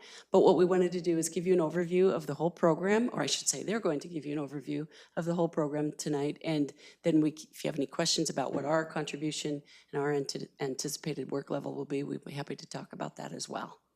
So with that, I will turn it over to, I think, Don's going to go first. Okay. Thank you very much. Yes. Mayor Buck and council members, it's a pleasure being here. Well, let me start at the beginning. I'm Don Buck. I live in Hillsdale, have for many, many years, and I retired 30 years ago, and I've been very active in doing this. My business background was running sawmills and timber and that kind of thing, and a lot of travel internationally. And when I started, to look at what was going on in Hillsdale with regard to pedestrian transportation, 3/4 of our streets do not have sidewalks. And that's probably not too much unlike a lot of your streets. Our arterials don't have sidewalks, and that's even worse. And I looked at it and figured in my lifetime, there's no way in hell we're going to get sidewalks on where we needed them, given the way the budget priorities were. My naive view of the world was much more favorable than it is now. So I began to think about how can we put together a network of trails that can use these unbuilt rights-of-way we have lots of in Southwest because of our terrain, and also how can we put together a way to get people off the streets where they don't want to walk onto places they'd like to walk. And so that's what originated, and PBOT was at the time very helpful in putting it together with us after several very long false starts and like Metro losing our database and things like that that set us back years. But nevertheless, we got it done, and we got it adopted a urban trail system of 46 miles of linear trails, 5 north-south, 2 east-west. One of those north-south routes is the Hillsdale-Lake Oswego Trail from Hillsdale to Lake Oswego. There's another half of that that goes from Hillsdale to 18th and Jefferson downtown on the Metro, line at the Methodist Church, if you're familiar with that. So Southwest Trails was founded in 1995 by me and a whole bunch of other people that were interested. And this has been me and a whole lot of other people, with a lot of enthusiastic workers with us. We've built we probably had 100 or 200 work parties to improve trails, and that includes building a series of steps where there's a very steep terrain, and we have to put in 50 to 100 steps to do it. But on the other hand, it's a way you get through without walking around for a couple miles out of the way. We maintain about 600 wayfinding signs, and when I say we maintain them, the city has been kind enough to actually put in the signs, but then when it comes time to repair them or replace them, it's pretty much up to us to identify what needs to be done. And we're in the process now of doing the work of actually securing them and putting them up again. It used to be the unions had control of that, but they've since realized they don't have enough resources to do that. We also created the 4T trail. That is, if you're familiar with the the MAX train from downtown Portland to the zoo, first T being train. And then you could walk from the zoo up to Council Crest, the highest point in Portland, and down to OHSU. That's the trail part, the second T. Third T is the tram down the hill. And then the fourth T is the trolley, which we call it streetcar, over back downtown. So it's about a 9-mile loop with about 4 miles of there. If you're interested in taking people for a clear day, you've got fantastic views of the mountains. And take a little water and enjoy yourself. It's a great trip. We lead work parties, at least once a month, and many times, many more than that. In this particular case, on the Hillsdale-Lake Oswego Trail, we've put in about 300 hours already on from the funding that came from on this to install a lot of steps, replace steps that were bad, And what we also do is use our steps to do stormwater management, because if you use steps, you end up with a bunch of weirs, basically. If you run the water down the steps, people might not like it, but people don't walk in the rain very much anyway, but it really cuts down the erosion. So, we're helping the environment in a major way with these kind of steps on these steep slopes where we're having to put in stairs. If you try to run the water down a ditch, you're going to get a lot of erosion on the grades that we're talking about. We have an all-volunteer board of 10 or 12 people, and we're a very hard-working board because we've got a lot of things going, and it's all volunteer. And if we don't do it, no one's going to do it for us. We were instrumental in getting the Hillsdale Lake Oswego Trail approved as a regional pedestrian trail in 2002 or something like that. And I believe your council actually supported a motion some years ago supporting that, and it passed Metro unanimously. So basically, the reason that we're here is that this funding came from an effort by Senator Wagner and Congresswoman Salinas in 2021 to fund, gave us and PBOT a total of $900,000, of which a small part came to trails, to rebuild our trails, and our part also included signage for the entire 6.3 mile trail. So it's 6.3 miles from downtown Hillsdale, which is where the food carts are, and Wilson, used to be Wilson High School, now Wells High School, down to basically Highway 43 and B Street. The funds were approved, and then we've been working with the Department of Administrative Services on moving this forward. Without further, I'm going to turn it over to Brian, who has been our excellent GIS and website and jack of all trades to make all this thing happen, and he's been an extremely helpful supporter. Excellent. Thank you, Don, and thank you to everybody here for having us.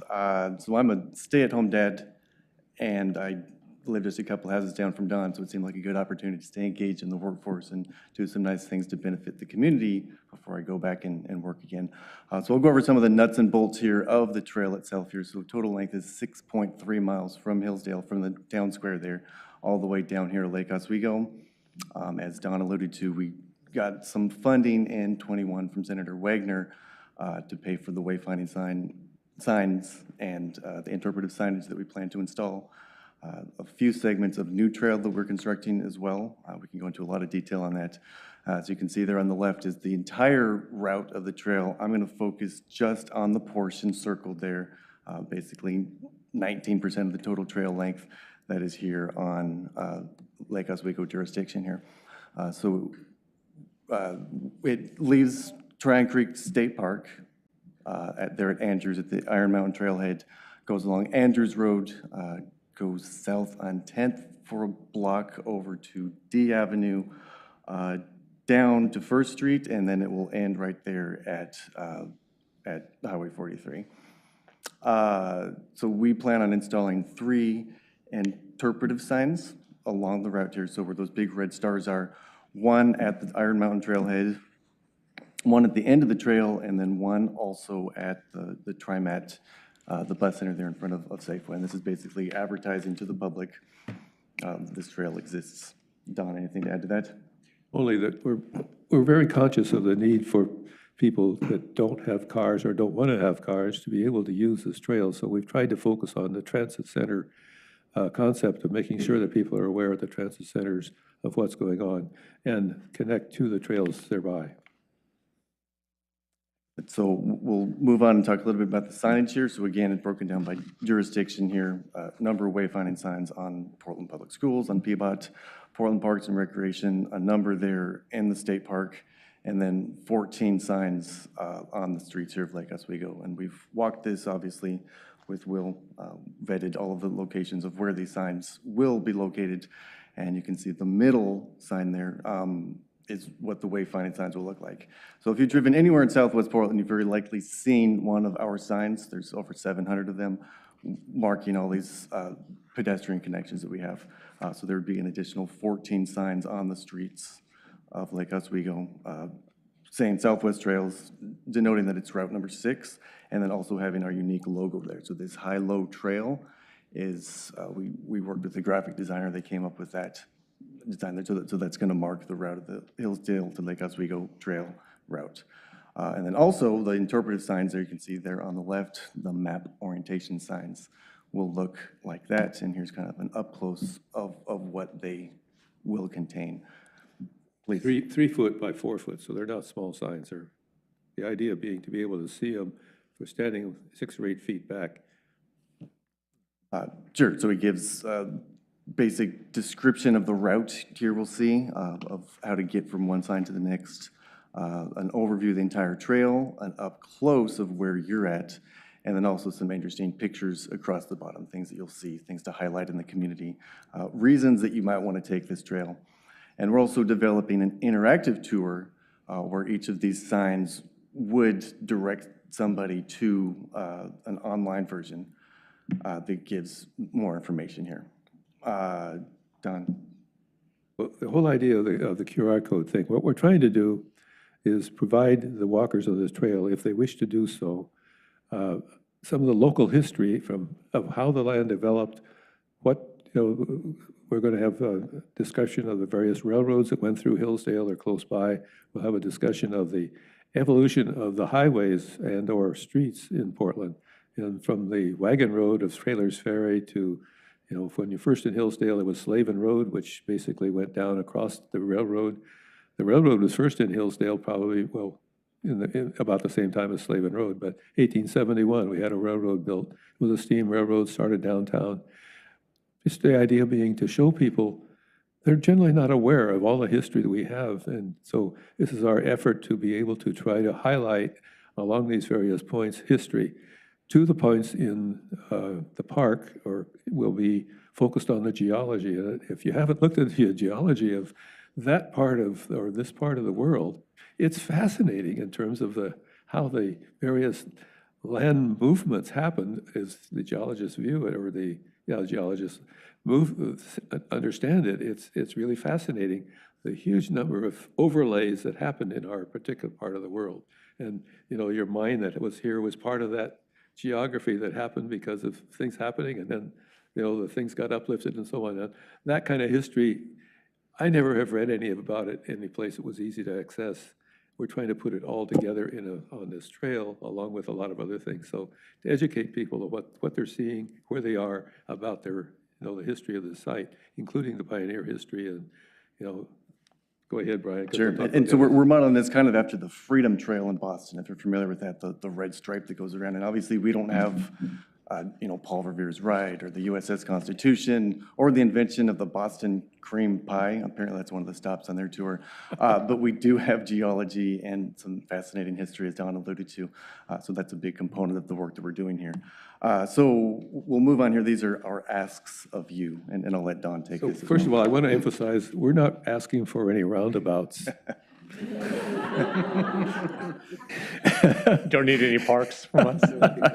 And we'll hopefully not have to have a long discussion about how we haven't brought this to your attention. So anyway, we ask that you approve the route of the Hillsdale Lake Oswego Trail in the Lake Oswego, in your part of the city. Second, we ask that you approve the 14 wayfinding signs along the route, which would be the ones with the Southwest Trails, which is the whole thing from Hillsdale down. And then 3 interpretive signs at the locations shown.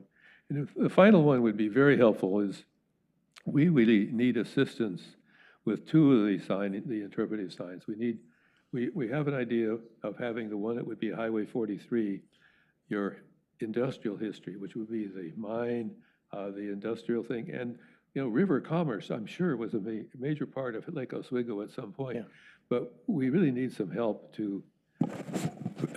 we really need some help to be able to put together a really great story. So, I've talked to the Historical Society people, and quite frankly, they're all volunteers and they're all very busy. We've talked to the Tryon Creek State Parks people. They're all volunteers, very busy. But we really like to talk to you about, or identify two groups, one to talk about the industrial history, and the other one is your urban history, because there's a great history here. But, putting it together in something that people want to see and hear, and as long or short as you want it, because on a website we can make it as long or short as we like. But we're not asking it to be a lot of pages. We just like to have a concise history. So if anything that you can do to help us out in that regard, that would be very much appreciated. That concludes the ask. Thank you. Thank you so much to both of you. Thank you These for are our leading partners that we've been working with, and so you can imagine we do a lot of hand-holding. You've done a great job advocating for this work. It was, the first I heard of this was when Congresswoman Salinas and Senator Wagner allocated that funding through the pandemic to this project, and it's been exciting to learn about and to hear the history of your engagement with it has been wonderful. Do you see the next phase of this trail? Is there some connection between the terminus here in downtown and perhaps the Greenway Trail along the Willamette? Yes, that, and also there's one additional thing, and that is the Oregon State Parks will be building a actual more formal trail. You can see it here on the map, the red, through the existing right-of-way or ownership of the part of the Triangle Creek State Park that's north of Arnold Street. So there's a portion of that that's west of Terwilliger and north of Arnold that they will be building a trail in the next 2 or 3 years. Is that the green line? The green one is actually on street, basically, except a small bit of in the north end is in Marshall Park. The red would be the part that the Oregon State Parks is going to be building, and I believe they got their funding lined up, although I'm not positive. Oh, in the park? In the park. Well, it's in the The park. undeveloped portion of the state park. So if you know where the Boones Ferry Bridge is, Yeah. the loop that you see there, can you put the cursor on that, Brian? Right, the Boone Street Bridge, there's a little trail down along the stream. There will be a bridge at the far end of that and go across, and then it'll go, it's pretty steep terrain. It will walk along the west side of the stream, well up on the hillside, and connect up in Marshall Park. So this will be when this gets done, this will be like 2/3 or 3/4 in forested area. Some of it's urban, but urban forested. I mean, we've got, some timber is like 36 inches in diameter you're walking by in the urban areas because, people have left the trees and they're actually in the rights of way. But it's a beautiful walk. And if you haven't visited Marshall Park, I don't know, have you got a picture of the waterfall? Well, Not on me. I always overtax their capabilities. Anyway, if you haven't walked in Marshall Park, if you do it during a severe rainstorm, it is fantastic. There is a stream there that really is a cascade that really is beautiful. And in the summer, it's not very impressive because it's got a small flow, but when the flow is heavy, the winter is really great. So it'll be by far the best walk in Southwest Portland once we get it completed. But, and we're really glad that Lake Oswego is partnering with us in making it happen. Well, we certainly look forward to working with you to get these sign. What's the timeline for these sign installations? Is it?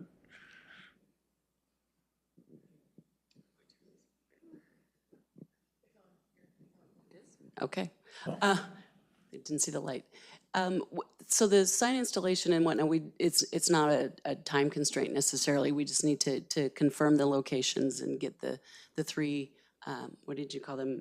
Information signs, the wayfind. Well, with the wayfindings are the little ones, right? Yeah. Information signs are the bigger ones. So we'll just need to get that confirmed. And as I said in our report, I think this is a pretty minimal cost, so we'll be happy to cover those as a part of our contribution. We wanted to make sure before we started putting these up that that the council is in support of this last connection for the Southwest Trails program for the High-Low Trail. Yeah, sounds like a lot of nodding heads here. It's a great idea. We love the connection between the communities and hopefully a connection that we can further even as we make those trail connections down along the. I want to make an offer to conduct a walk with you if any of you are interested on a 6-mile walk or as much of it as you want to do. There are some bus connections in between, so you don't have to walk 6 miles. You can walk half of it or part of it. We can start it here or we can start at Hillsdale, whichever, and have a great day of it and bring some water and good shoes. I think it's a good idea. I was going to ask, is there an event that we could kind of create some awareness around the trail?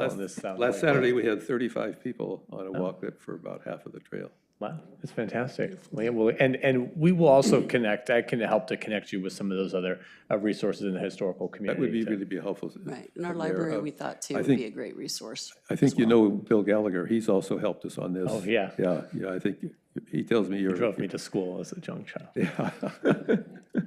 Yeah. Anyway. Thank you both. Any other? Okay. No. Then thank you very much. We appreciate you coming here tonight. Thank you very Director much. Rooney. Thank you, Mr. Farley. Thank you. Are we No. Yeah, Well, it there's was- there's nothing to approve. You're nodding, We is were not- is good yes, enough. yes. There's no resolution needed. No, yes.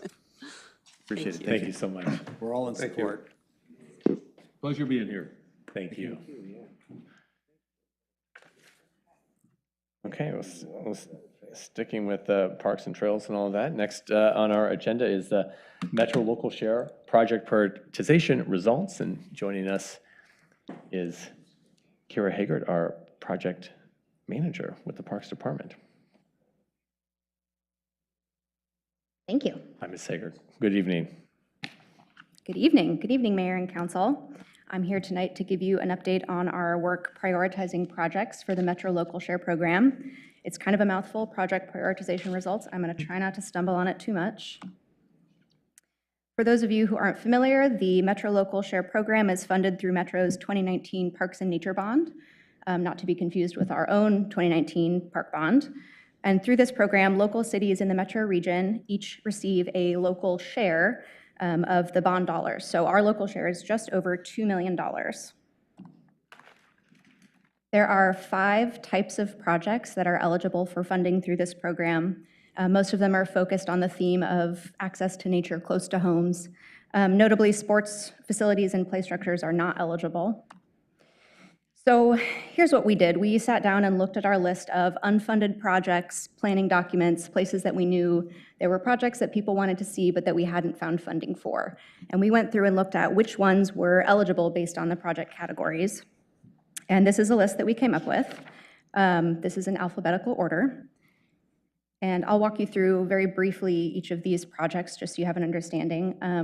The George Rogers Park ADA River Access Trail is the orange line that you see on the map here. That's in George Rogers Park. It would connect from the new ADA restrooms on the park site down to the water.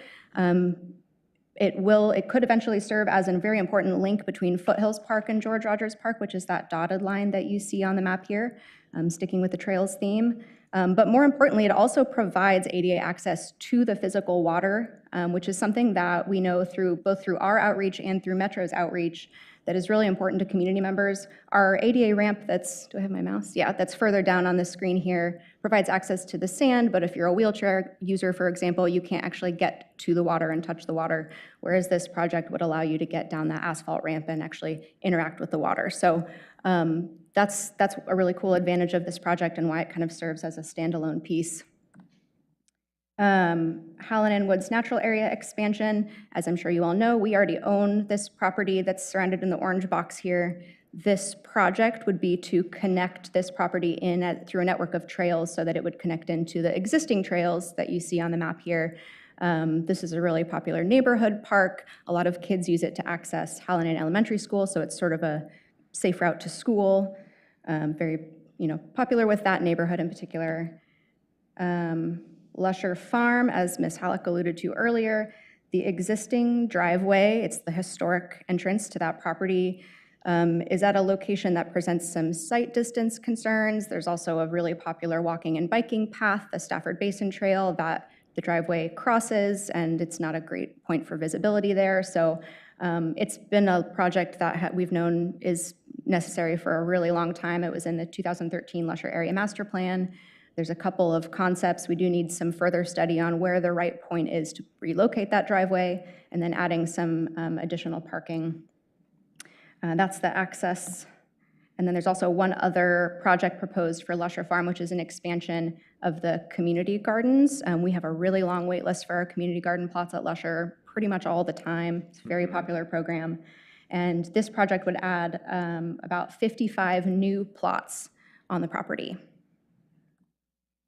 And Sunny Slope Open Space, this is a property, I did verify it is still on the market as of today. Sunny Slope is located just outside the city limits off of Childs, as you can see on the map here, and it's a natural area. It's got some soft surface trails in it. But there's no real good way for the public to access this property. So this project would acquire this land here, and then we could use that land as a place for people to actually park, maybe have some trailhead amenities so that people could actually use this property that we own. And then finally, West Waluga Neighborhood Connector Trails. This is a really popular project, especially for folks who live in the Royal Oaks area. Boone's Ferry Road is kind of to our south down here, and one challenge that we know, sort of mobility challenge, is that there's not sidewalks on Waluga Drive. So folks who want to access the shopping, who maybe live in Royal Oaks and want to walk down to Boone's Ferry to go to the post office or go shopping at the grocery store, don't have a really good way to do that by foot. So this project would create a boardwalk through the sensitive lands there and provide that pedestrian access. And we know that it's a sensitive habitat, so that's why we're kind of specifying it would be a boardwalk. Okay, so this is our kind of Metro's process and approval timeline. We're right here in this turquoise arrow, but I just want to note that one of the things that was like a key requirement for receiving funding through this program was doing community engagement. And all of the projects that I just explained were at some point have been identified through engagement with the community. But there's kind of another level of engagement that we had to do to be eligible for Metro Local Share dollars.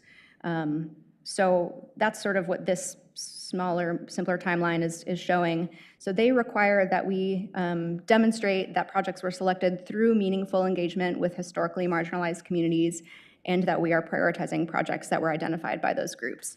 So we worked with Metro to develop a community engagement plan that would meet their requirements and kind of let the community help us decide where to invest our Metro Local Share dollars.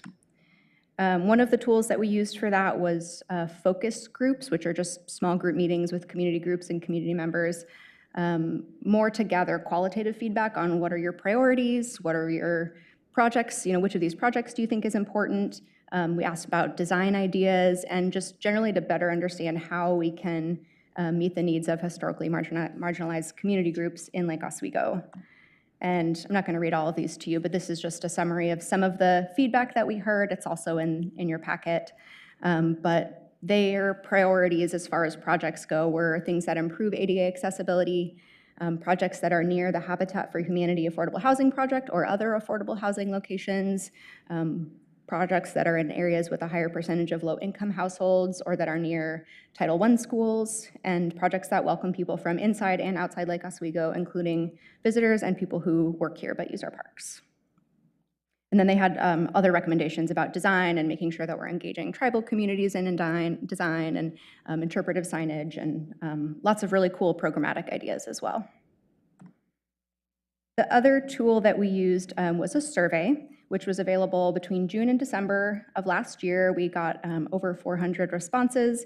It was translated into Lake Oswego's 4 most commonly spoken second languages, which were Chinese, Spanish, Japanese, and Korean. It was advertised all over the place. And we also brought paper copies of the survey to community and cultural events like the AAPI celebration, Juneteenth, the Lake Grove Farmers Market, the Lake Oswego Farmers Market, and shout out to Robin, who came to most of those with me, just out of the kindness of her heart. But it was really fun to go out and actually talk to people and hand them a survey or give them a link so they could take it online. And also we just sort of gathered a lot of feedback that way as well. So these are the results. This is kind of how it shook out in terms of priorities. So we have the projects here. The priority sort of rank is the column on the left, and then that's just sort of how we calculated it. Originally, it was 1 through 7. The Rasik multi-use path project was originally on this list because at the time we developed the project list, that was unfunded. Of course, we have since found funding for that, and it is under construction now, so that's why you see 1 through 7 here with only 6 projects. So the priority order that was identified by the community was George Rogers Park River Access Trail was kind of far and away the top project. We heard so much about this from so many people and so many community groups for a lot of different reasons. Lusher access and parking, again, like really, really strong support from the community. and West Oswego Neighborhood Connector Trails. Again, we just heard, I would say the top 3 projects, there was kind of a notable, anecdotally, I guess, but a notable level of input that I received in support of those 3 projects, which is not to say that the others aren't important, because I think what's really hard about this is that all of these projects are really wonderful projects. I'm not going to go through all of these, but these are sort of the community's whys, like why is this project important to you? A lot of accessibility for Lusher, a lot of safety concerns, parking challenges, access to nature, which is right on theme with the Metro Local Share program. So our next step, after we kind of got our survey results back and looked through them, was to share this with the Parks Board, who we've been kind of keeping apprised of the process. They, I'm sure you saw in your packet, they have a recommendation to approve the project list. They did make one minor change, which was to swap the order of Sunny Slope and Hallinan. And their reasoning for that, to kind of prioritize Sunny Slope over that other project, was primarily because Sunny Slope is a really unique property. We don't have anything else like it in our system, and it hasn't really been invested in to date. There's just no access to it. So not to speak for them, but that was sort of the reasoning that they presented for making that change. And this is sort of the first thing that we're seeking direction from you on this evening, is to approve the project list as recommended by our Parks Board. We do need approval to move forward with a submittal to Metro, so this is kind of the first and most important piece that we're asking you about tonight. But we also wanted to ask you to provide a little bit of direction on funding, because honoring the Parks Board recommendation to use Metro Local Share dollars as leverage for other funding sources, there's kind of infinite options for how that could play out. But we prepared a couple of options for you that I'll go through in a second. First, I'll say, here's the project list prioritized. Here are the costs. And you can see that, as usual, we have more projects that we want to accomplish than we do have dollars available. So there's about a $2 million funding gap if we were to complete all of these projects. The other thing I'll say is that these are planning level estimates. So aside from George Rogers Park Trail, which was prepared recently by an engineer, these are all planning level estimates. And we tried to estimate on the high side, but that's my disclaimer. Here are the funding options that we presented. I'll say that I like a pros-cons list, so I've tried to identify the pros and cons of each of these options. The first option would fully fund the top project, which is the George Rogers Park River Access Trail, and then we would distribute the remaining $1.4 million approximately between the other 5 projects and allocate sort of a percentage of that funding based on the priority. So maybe the second project would get 20%, then the next one would get 15%, kind of down the line like that. The advantage of this is that we can use Metro Local Share dollars as leverage for like a match for some other grant from perhaps like a state funding source, which enables us to have to put less money out of pocket. The disadvantage of that is that it takes longer because we have to be successful in our grant applications. We have to wait for an appropriate grant to become available. We have to actually prepare the grant and submit the grant. So there's less security with that approach. The second option would be to focus the majority of the funding on the top 3 projects. So we could fully fund the George Rogers Park River Access Trail and the West Oswego Neighborhood Connector, and we would dedicate $1 million towards the Lusher access and parking. That project is contingent on receiving land use approval from the county first, so I just want to note that. But that doesn't mean that we can't dedicate a certain or set aside a certain amount of funding for that project. Then we would distribute the remaining funding kind of in a similar fashion to the other projects and try to use those as leverage. I guess the disadvantage of that is that we don't have as much to leverage for each of the other projects, but it enables us to move forward with these top 3 projects much quicker than we would otherwise be able to. And I think both of these options honor our Parks Board recommendation to still use this funding as leverage. Our next step, if we were to receive approval from you tonight on the project list, is to begin preparing a submittal to Metro. We prepare one submittal per project. That goes to Metro, they review it. If they approve, then we would enter into an IGA with them, an intergovernmental agreement with them, and then we could start working on our project. And then if we wanted to add future projects, then we would simply amend the IGA, and that's their recommendation on how to proceed with that. Any questions? Kira, could you talk about the fact that George Rogers Park, it only fully funds the portion that's in George Rogers Park?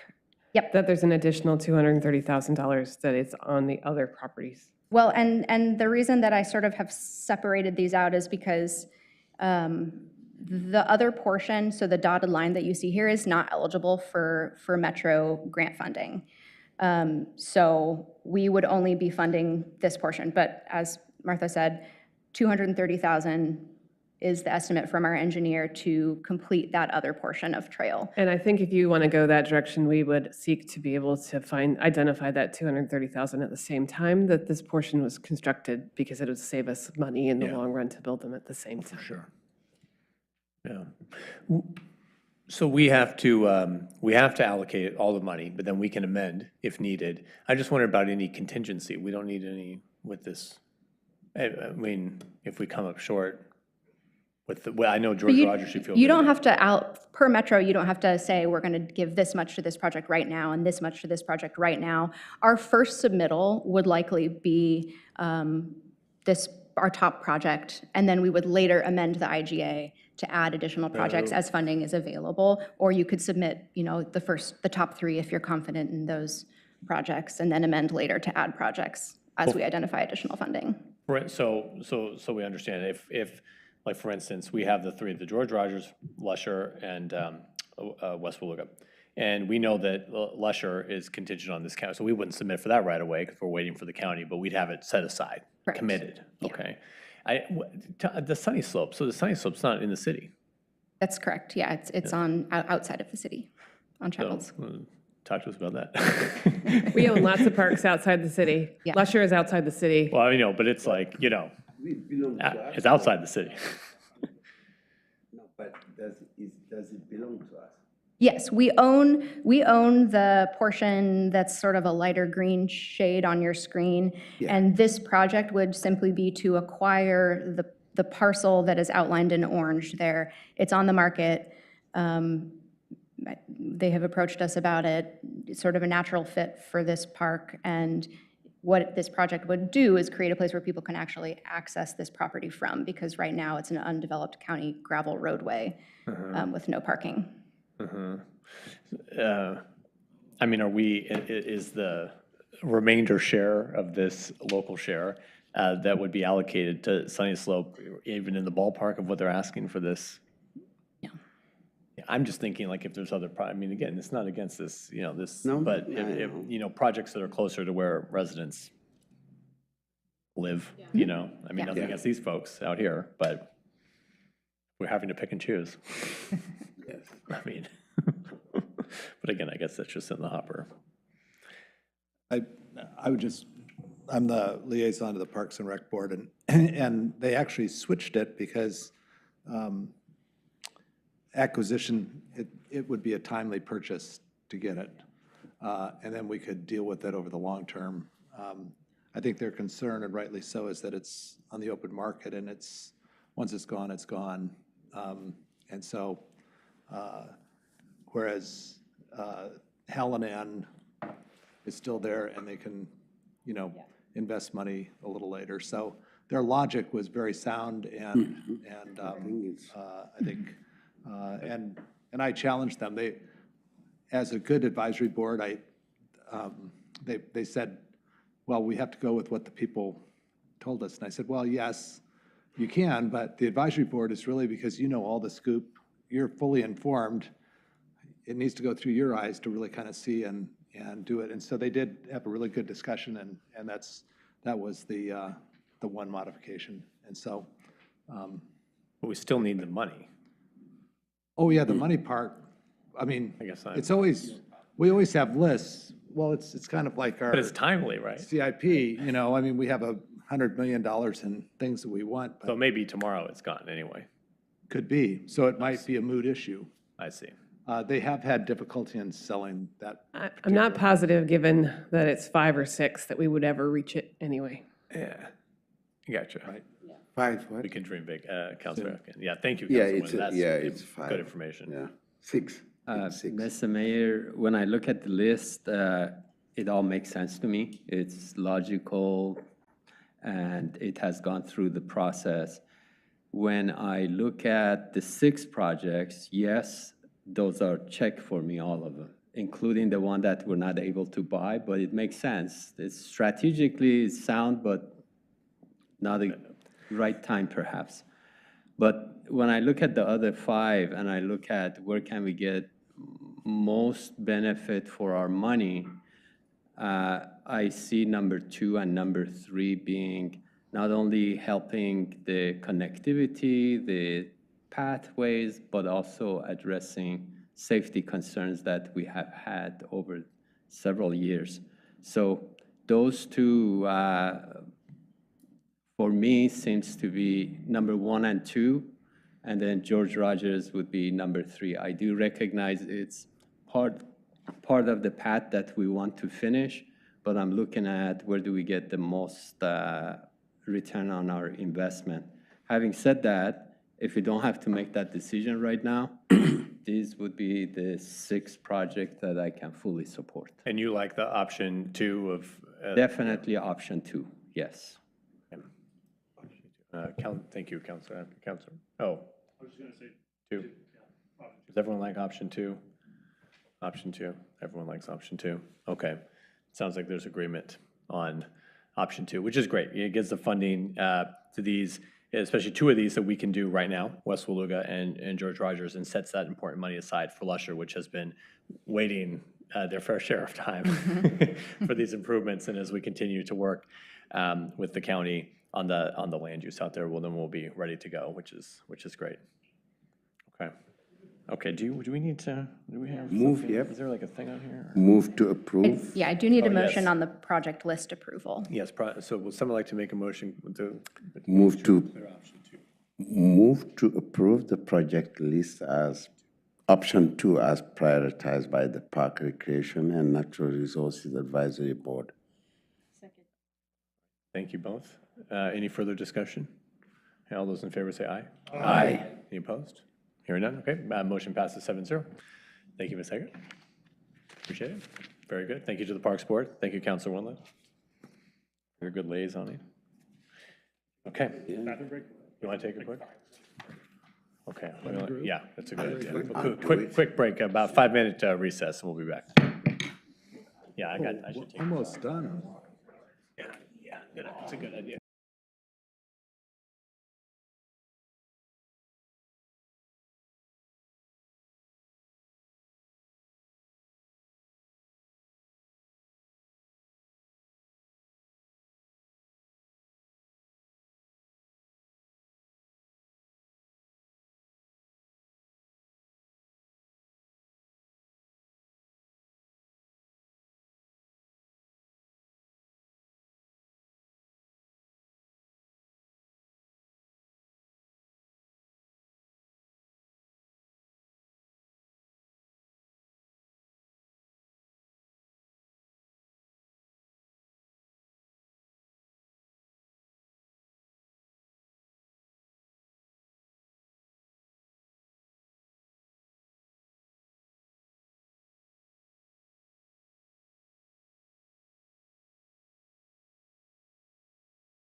Okay, we're back in order.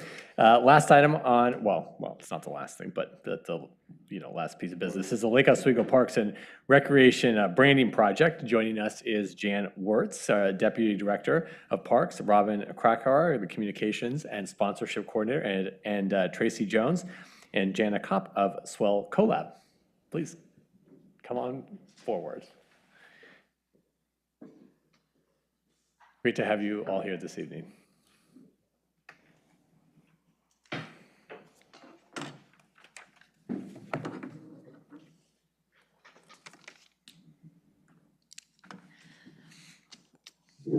Good evening, Council and Mayor. I am Jan Wertz, the Deputy Director for Parks and Recreation, and I'm delighted to be here this evening to introduce our partners, the Swell Collab, Tracy Jones and Jana Cobb. They have been integral in helping us develop a recognizable brand identity for the Parks and Recreation Department that embodies our authentic character while embracing the core branding of the city of Lake Oswego. Just a quick little background on the project.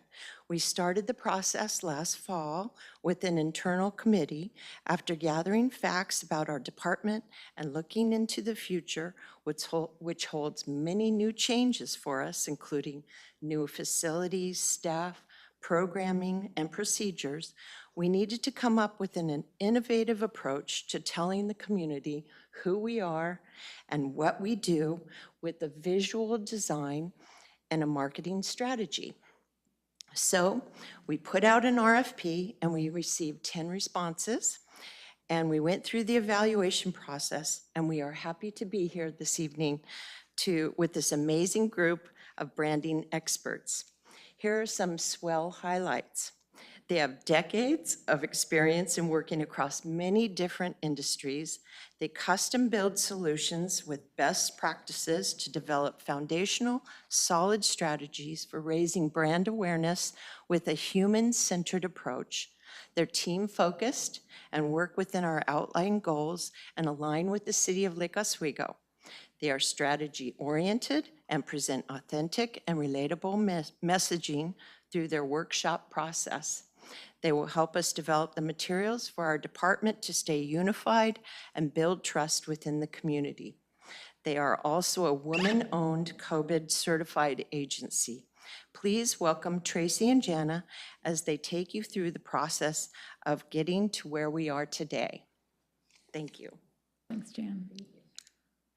Me blush a little bit when she does that. Mayor, City Council, thank you for having us. We are very excited to present this to you. So the objective that, oh my, not loud enough. I've never been told I'm not loud enough, y'all. This is a first. The objective that we were presented with was to create a recognizable brand identity for the Lake Oswego Parks and Rec that, as Jan said, really embodies the authentic character while also embracing the branding of the city of Lake Oswego. In order to achieve this objective, we leveraged design thinking and human-centered methodologies. And through various activities during the discovery phase, we were able to understand the current state of the Parks and Rec brand, unpack the different audiences in which it serves, and then ultimately we were able to co-create a new brand identity. And we felt very lucky because we really truly believe that people support what they help build. And we got to work with this really amazing team of collaborators through this whole project. And I think it's really cool to note that it really spanned. There was representation from Parks, from Rec, we had John from the City Council. We had just a lot of really great representation as we went through the discovery process. I should have brought my drink up here, I'm sorry. Keep going. So we did a handful of discovery workshops to kick off the project.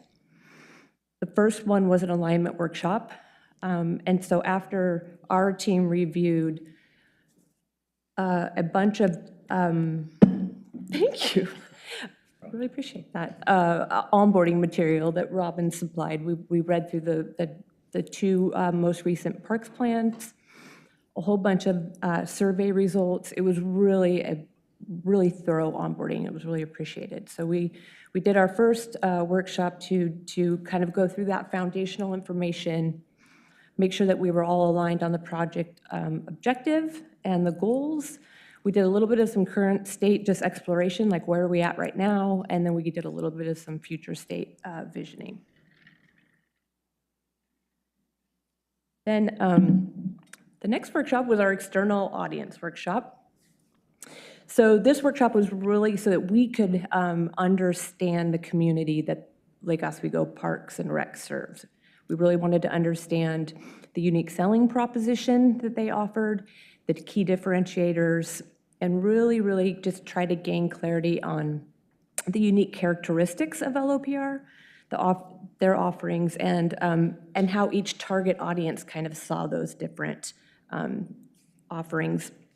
So we did some really fun activities. We did a big head activity where we went through and we took all the different personas, which we broke out into families, individuals, seniors, youth, and organizations. And we know that those are very high level, but we had to kind of stay high level at this point just to really understand the community as a whole.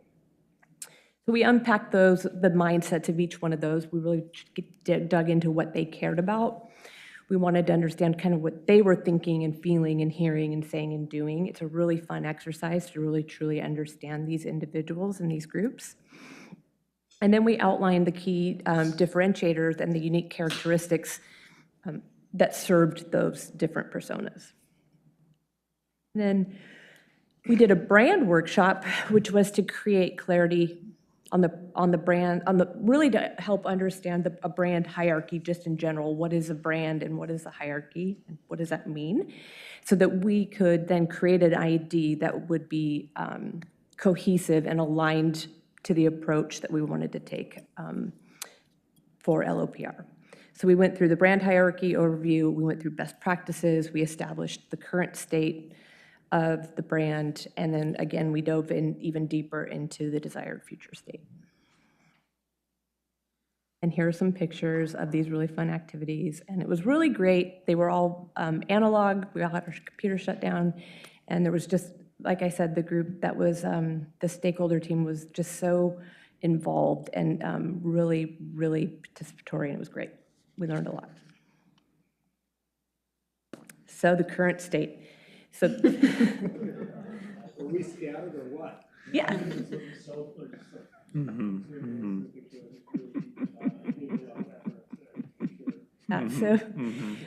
The current state, what we found was that there were many logos that were being created and used, and a lot of them didn't even say Parks and Rec on them.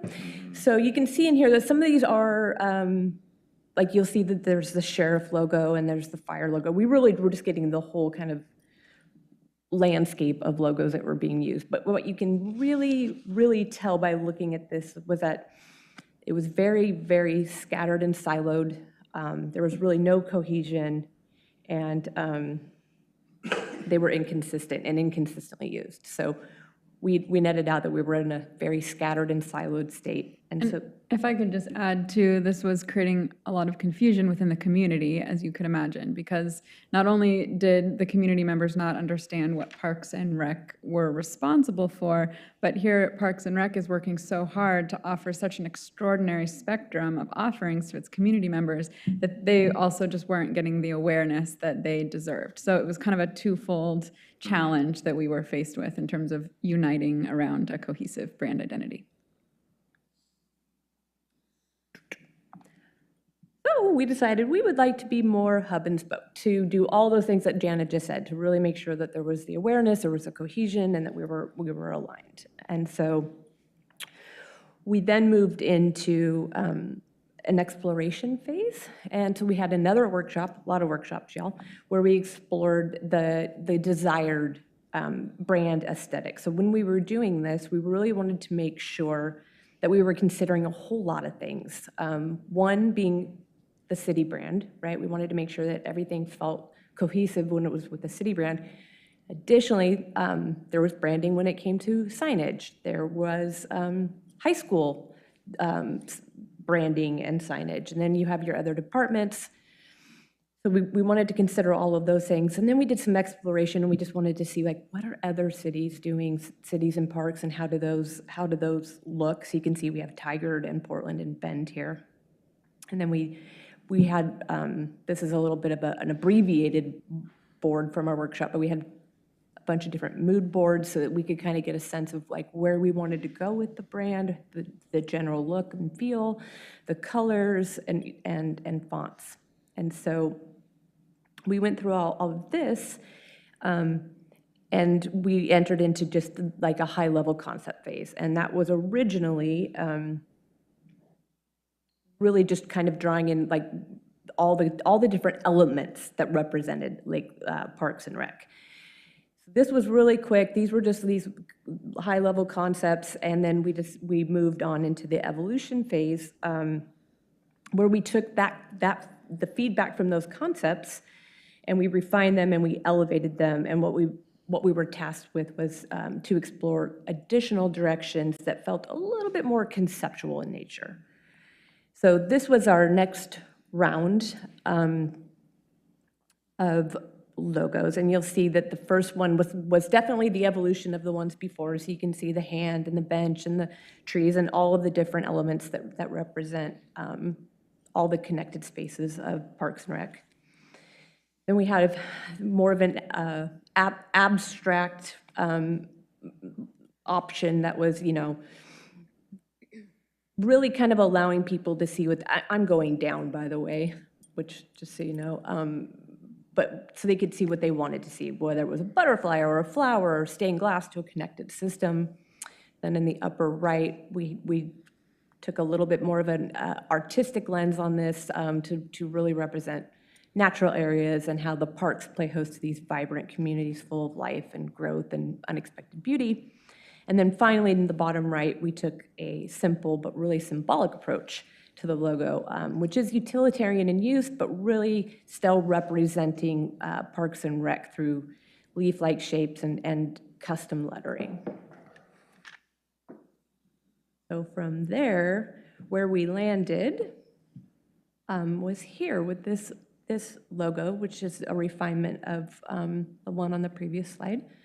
What we love about this and what everybody kind of naturally gravitated towards was that it was simple but versatile.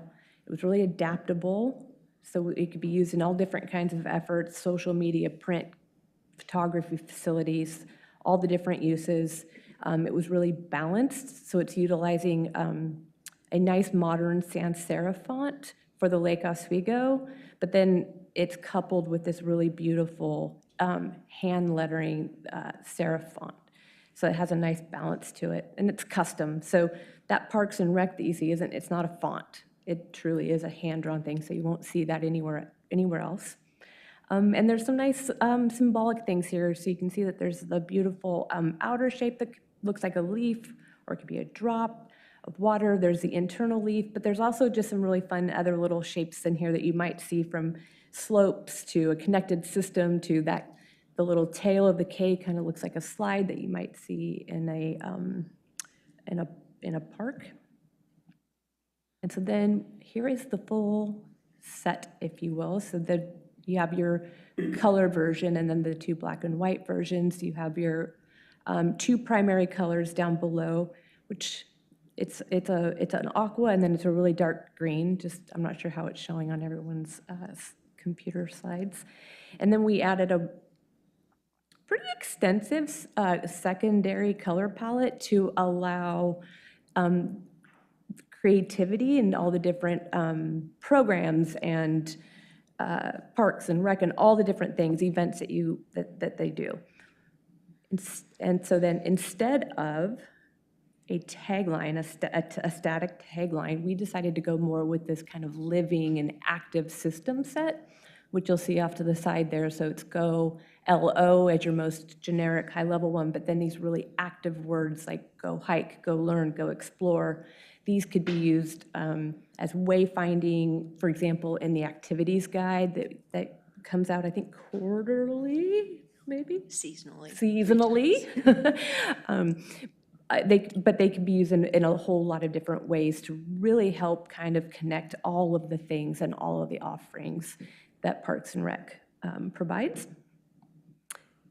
And it also really it plays nice with others. At the end of the day, this logo had to live with not just the city logo, but also this very cool Capra, they're accredited by Capra, and so they show up a lot more than not probably together. So we wanted to make sure that the whole set looked really nice and they could all live together in harmony, if you will. And then quickly, the next steps here are to develop, we're in the middle, are working on a style guide. We're gonna build out a brand ambassador program. We'll have people from all different departments that will come and they will really familiarize themselves with the brand. They'll be the ambassadors of it throughout the department. So there's always people out there kind of championing the brand. They're the go-to for the questions. They're kind of living, eating, breathing the brand and keeping it alive. We're going to create an internal communication plan and an implementation strategy, and then a launch strategy. That is the whole presentation. Thank you. So I'm going to conclude a little bit. First, I want to thank Tracy, Jana, Jan, City Council members, and staff. We want to extend our gratitude for everyone involved in this process, and it has been a process, as you've just seen. The individual contributions marked by countless hours of dedication, expertise, and insightful input have been instrumental in the success of this brand. One of the most rewarding aspects of doing this project was actually seeing our department and having all the divisions get together and actually come together to know what the roles and responsibilities of each division fulfills. And I mean, we always talk about that, we do that, but this project actually brought it together. Tonight's presentation is actually a culmination that has genuinely exemplified the power of collaboration within the city. We brought other departments in. It also took into great consideration the City of Lake Oswego's brand, vision, and mission. It has advanced our department under one unified look and a feel that falls within, again, the city's branding umbrella. And again, sometimes you have to go this full circle to go to something very simple that we came up with tonight. Once again, I want to thank everybody who's involved. Much work remains to do this and launch it, but we're actually ready to roll up our sleeves and get it going. And we're happy to answer any questions that you might have. And thank you, John, for being a part of this process. We are very appreciative of all your time to be involved in the workshops. This has Councilor Wendland written all over it. But, well, I was just going to say that to Tracy and Jana's point, we took sticky notes, those little round, or those little square things, and identified everything that Parks and Rec did, and we almost ran out of sticky notes because there is such a broad spectrum of everything that they do that it was really hard to encapsulate it into one idea. And so, but the best part was watching the team in Parks and Rec work together. They are a dynamic, highly functioning and passionate group. And it's just another representation of another group of team members that we have in our arsenal of staff that they're just an A group. They're just a really fun, hardworking group that cares passionately about what they do. And that came out above everything else. So it doesn't really matter what the logo looks like, just having that experience and having that bonding of a department that works together to provide fun and education and activities for our citizens is huge.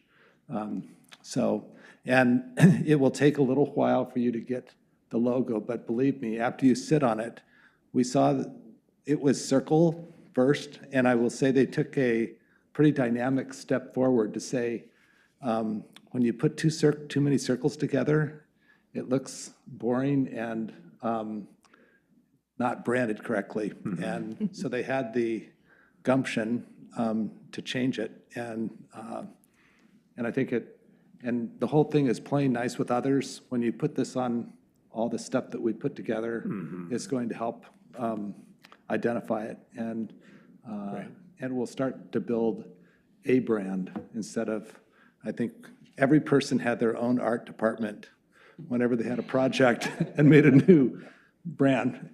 And the one thing that both Tracy and Jana have promised is that they're going to give us a playbook that we have to stick to, and they're going to come back and tell us whenever we're off track, which is easily to do with the group. So anyway.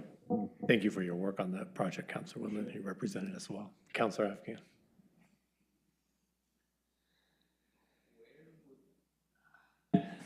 Where would this branding be used? Where would it be applied? Yes, where would it be? I guess that may be the question for Parks and Recreation team. I feel like we could all answer, and we're looking at each other, but it could be, you know, in combination on letterheads, it could be on their department shirts, it could be on social media posts that they provide to the city, it could be on, well, Jan and I kind of have this big, really, this dream that we're gonna see these like go hike, go swim on flags on Main Street. If we had our way, that would happen. But I maybe jumped in when you guys probably have a lot more answers. No, you hit it. It's mainly our collateral, our, you know, activity guide, any kind of banners that you see out, you know, temporary banners, advertising one of the programs or an event, things like that. Okay. Let me ask a couple of specific questions regarding that. Your vehicles and your pickups, would that have this logo on it? Not that it's a bad thing. I'm trying to understand, where does this branding get used? Possibly on the new golf carts and things like that. Okay. Things specific to Parks and Recreation.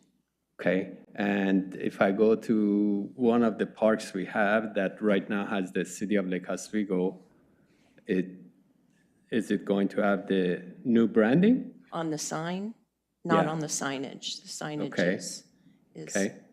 set. So golf carts, yes. Pickups and vehicles, no? Possibly on. So we don't know yet. We don't know. Okay. But T-shirts, wearables. yes. Okay. I just want to reiterate too that every time we use this logo, the city logo will be with it. So it's never used alone. I mean, it'll always have reference to the city logo. So even like if it's on our letterhead, it might be in a different, smaller spot down at the bottom of our letterhead or something. If it's on a vehicle, maybe the truck panels would stay the same on the doors, but maybe we would put this on the back side of a pickup truck or something like that. So it's never going to be something that is not incorporating the City of Lake Oswego's mission and brand. I do agree that every team, every organization, sub-organization should have their own identity that they can identify with. I want to make sure that we don't take that so far that now the City of Lake Oswego beautiful logo is going to be diluted with every other branding we have. So next, we're probably going to have engineering come and then the other department. And so I want us to be cautious with how far we want to take this. And I like the option that she came up with. I think you went a little conservative. There was other options there that got my attention and I go, wow, that's the one I want because it resonated with me what Parks and Recreation does. This one, I had to think about it and I had to listen to what you were saying in order to get it. I think what we found when we were going through the exploration is that when we started getting more specific, like you saw in some of those other logo options, in all of those scenarios, we started excluding a certain audience that Parks and Rec serves and supports. And so this actually was the most inclusive approach, given that the audience they serve is anywhere from youth to all ages, to water sports, to French classes, to sock hops, to, so it was an interesting, because we sort of went through that process with Parks and Rec also, and ended up here because it could be felt certain versions of this that were more specifically focused on other elements could be really well received with some audiences, but then not at all resonate with others. And that was an option that we wanted to actually deliberately steer away from. Okay, thank you. Yeah. Thank you. Councilor Raff?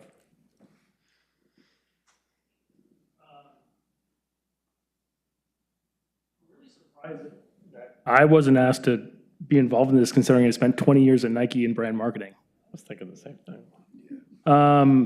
So it seems a little off. It seems a little surprising to me. No offense, John. I mean, you're a very good businessman and all, but 40 years in marketing. Yeah, you got me. Yeah. Junior. How did you guys decide? How did you decide on this particular logo? What was the process? Was it a vote? Was it a vote amongst the team? Was it like, walk me through that decision process? Once we narrowed it down to these, it was in the hands of a smaller stakeholder team within the department. Internal? Okay. I mean, you obviously know what you're doing. No question about that. And I also empathize with the project because it's dealing with a project like this in the public sector versus the private sector. You have to make decisions such as what is the least risky option. And I think you said it exactly the way I said it, but I said it differently. I'm saying the decision in this is a very safe decision and what'd you say? You said it's like you didn't want to exclude anybody. Yeah, okay. When I look at the choice that was picked, there's nothing surprising about that. There's nothing bold. There's nothing, that reminds me of every other Parks and Rec department logo I've ever seen, or even city logo I've ever seen. No offense, it's great, but my experience, and you know this too, you always start with the consumer. What does the consumer want? You root every decision you have in the consumer. Lake Oswego's bold. Lake Oswego's energetic. It's incredibly diverse. This doesn't, again, it's safe. But I understand why the safe decision was made, because there's so many masters you have to serve here, and we deal with that all the time too, and it's tough. Like, again, this is not you, this is like just the choice that the group made. Councilor Afghan made the point I did, is like there are ones on there that I thought were really bold and impactful that I thought, wow, that's the obvious choice. So, for another thing, like I look at the typeface, I would expect a much bolder typeface, a stronger typeface. So that's my feedback. Take it or leave it. I think you're not gonna, I think it's great. I think it's a good logo. I think it's gonna do its purpose, but is it gonna stand out and be representative of the greatness that is Lake Oswego? Probably not, but yeah, that's my feedback. I really like it myself. I kind of like it, because when I look at it next to the boat, it's got the leaf shape, but it also fits in with the sails, if you kind of turn it. So it's challenging to come up with a logo that's complementary to another logo. Yeah. Completely subjective. And the other part is the CAPRA, which is a huge part of the Parks and Rec world. For us to be CAPRA accredited and to go with that, it's plays nice with others, and it's one of those. There's compromises going back and forth. I mean, they struggle back and forth. Yeah, it's good. It's good. Councilor Corrigan. Well, I like it, and the thing that I like the most about it is that it's a system that you can highlight other activities, and it draws you in, and it's consistent that way. And I don't think we've had that before, have we? Anything that works as a system like that? Not that we were aware of. Yeah, I think that's cool. Yeah, and that system, if you go, Tracy, to the slide with the colors, so it's really true that the conversations with Parks and Rec really highlighted the energy. You use that word energy, and that's so true that Parks and Rec has this energy and sort of vitality behind it in the programs that they offer. And so we were balancing both not only the sort of this representation that could be more universal within the logo, but then also how do we bring the color to life that they're offering through services and programs in parks and recreation. And the system set was really about that. It was about saying, okay, well, then let's throw out something that does feel bolder, where we can see, you know, this Go Explore that could be up on a banner on the street with these brighter colors being brought in and sort of brought more to life. And so that was one of the reasons why we brought in this system set as more of a living, breathing version of something that could complement the sort of the safer option for the logo.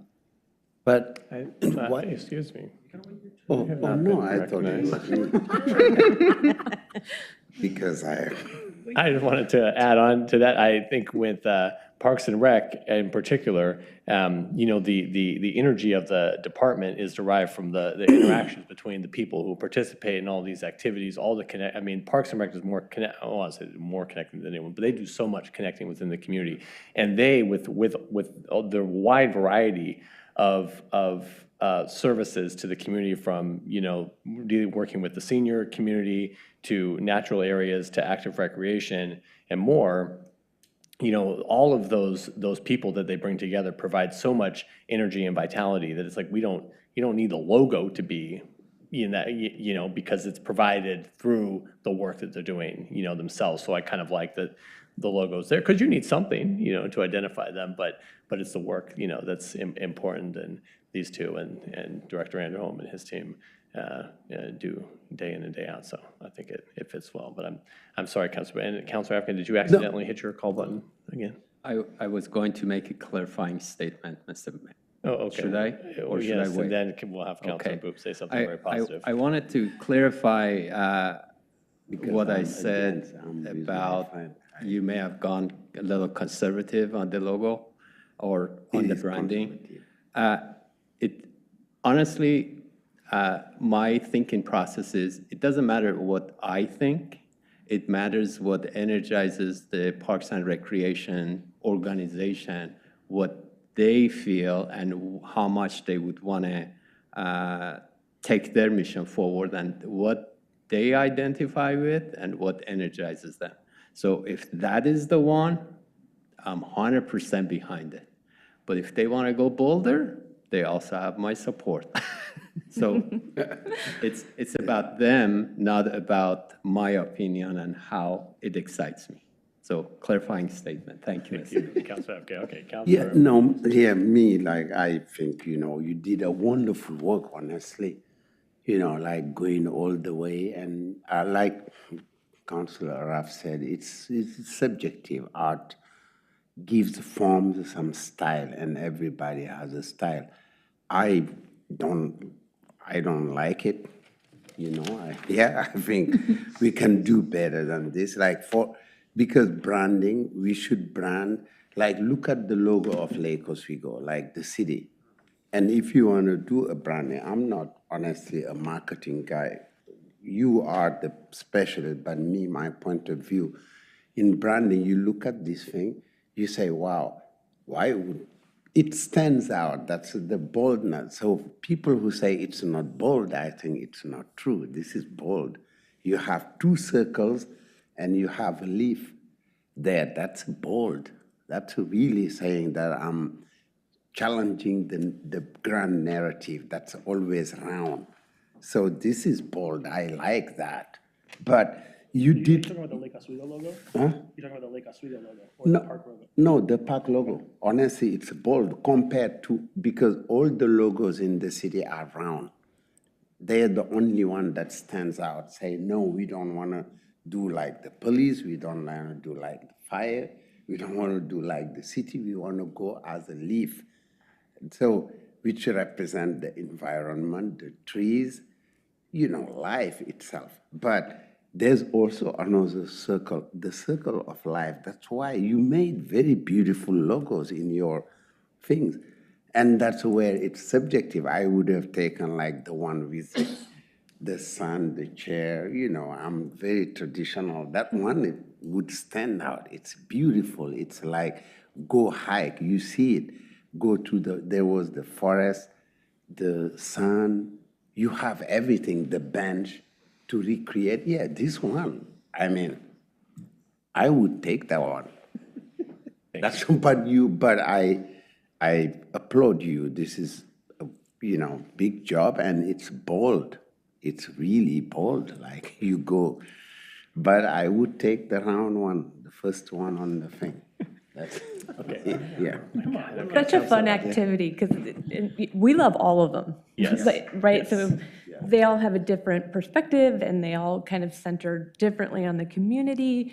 And I think if you were to poll this room, like it would probably be a little bonkers. We would end up all over the place, and we might not even vote the same. So I think at the end of it, really just focusing it back on Parks and Rec and the community it serves and the application, right? So when we think about, they have, you know, beautiful photography, which something we're always envious of as a marketing firm. We don't have all this beautiful parks and nature and parades and concerts and all this really beautiful photography that doesn't need a logo to compete with it to showcase all the things you're doing and how active and cool your Parks and Rec department really is. I mean, ultimately, it's up to the Parks Director, Andrew Holmes, and your team. I would just, and this is for you, as you decide going forward. Brand building is not about making everybody happy, but having a strong point of view. And one thing that we lived by at my previous employer was, if you try to make everybody happy, you make no one happy. Well, it doesn't sound like they've made everyone happy. So. Good job. Thank you for the snide comment, but I think you understand. So, and I think Councilor Afghan made a great point. Whatever energizes and gets you and your team driving in the right direction, no pun intended, then by all means. Well, Can't tell you how many times we said the same thing. We know we're not going to make everyone happy. Trust us, we know that. We've all signed up for that. Well, thank you all. Thank you, Council, for the great reception, and thank you, ladies, for the good work on this. We're glad the city engaged you, and great job. We're looking forward to seeing this out and about. Thanks so much for your Thank feedback. you. Great discussion. Thank you very much. Okay. Information from council. Anyone have anything to share? Okay, everyone spend it. Just, I think I told you all, Joint Parks Board Library Board meeting tomorrow, where we'll be talking about the West Side Community Center Council goal. Councilor Wendland, Councilor Corrigan, and the mayor will all be there. In fact, the mayor's going to get to run the meeting. So we'll let you know how it goes, but please don't come. And what? No, actually, we would have a quorum of the council. I'm actually quite sincere. Please don't come. There's many things going on this week too. This Saturday is as I mentioned, the sustainability fair on Saturday. The Asian Student Union is having their cultural event at the high school on Saturday as well. And there's something. Oh, there's one other thing, and thank you for reminding me about Saturday. The city, our police department, and our DEI program are partnering with Ward is Bond, which is the movie. And they're going to be showing a movie at the Lake Theater in cooperation with the two Black student unions at the two high schools. And so I'll send you an email with tickets, because I think that'll be really meaningful and moving if you have time to see it. So it's a relatively short movie. I think it's 55 minutes, and then there'll be a student-led discussion afterwards. That sounds great. Yeah. What we did the walk last year, and this is another, I think, really great opportunity for us to, first of all, educate ourselves, but also connect with our students and young people. All on Saturday. All on Saturday. All the So same. if you don't have anything to do on Saturday, it's At the same time. it's your own fault. Okay, thank you, everyone. Good meeting. We are adjourned. And then, you bet, on Sunday. On Sunday. Yeah, we're done. On Sunday.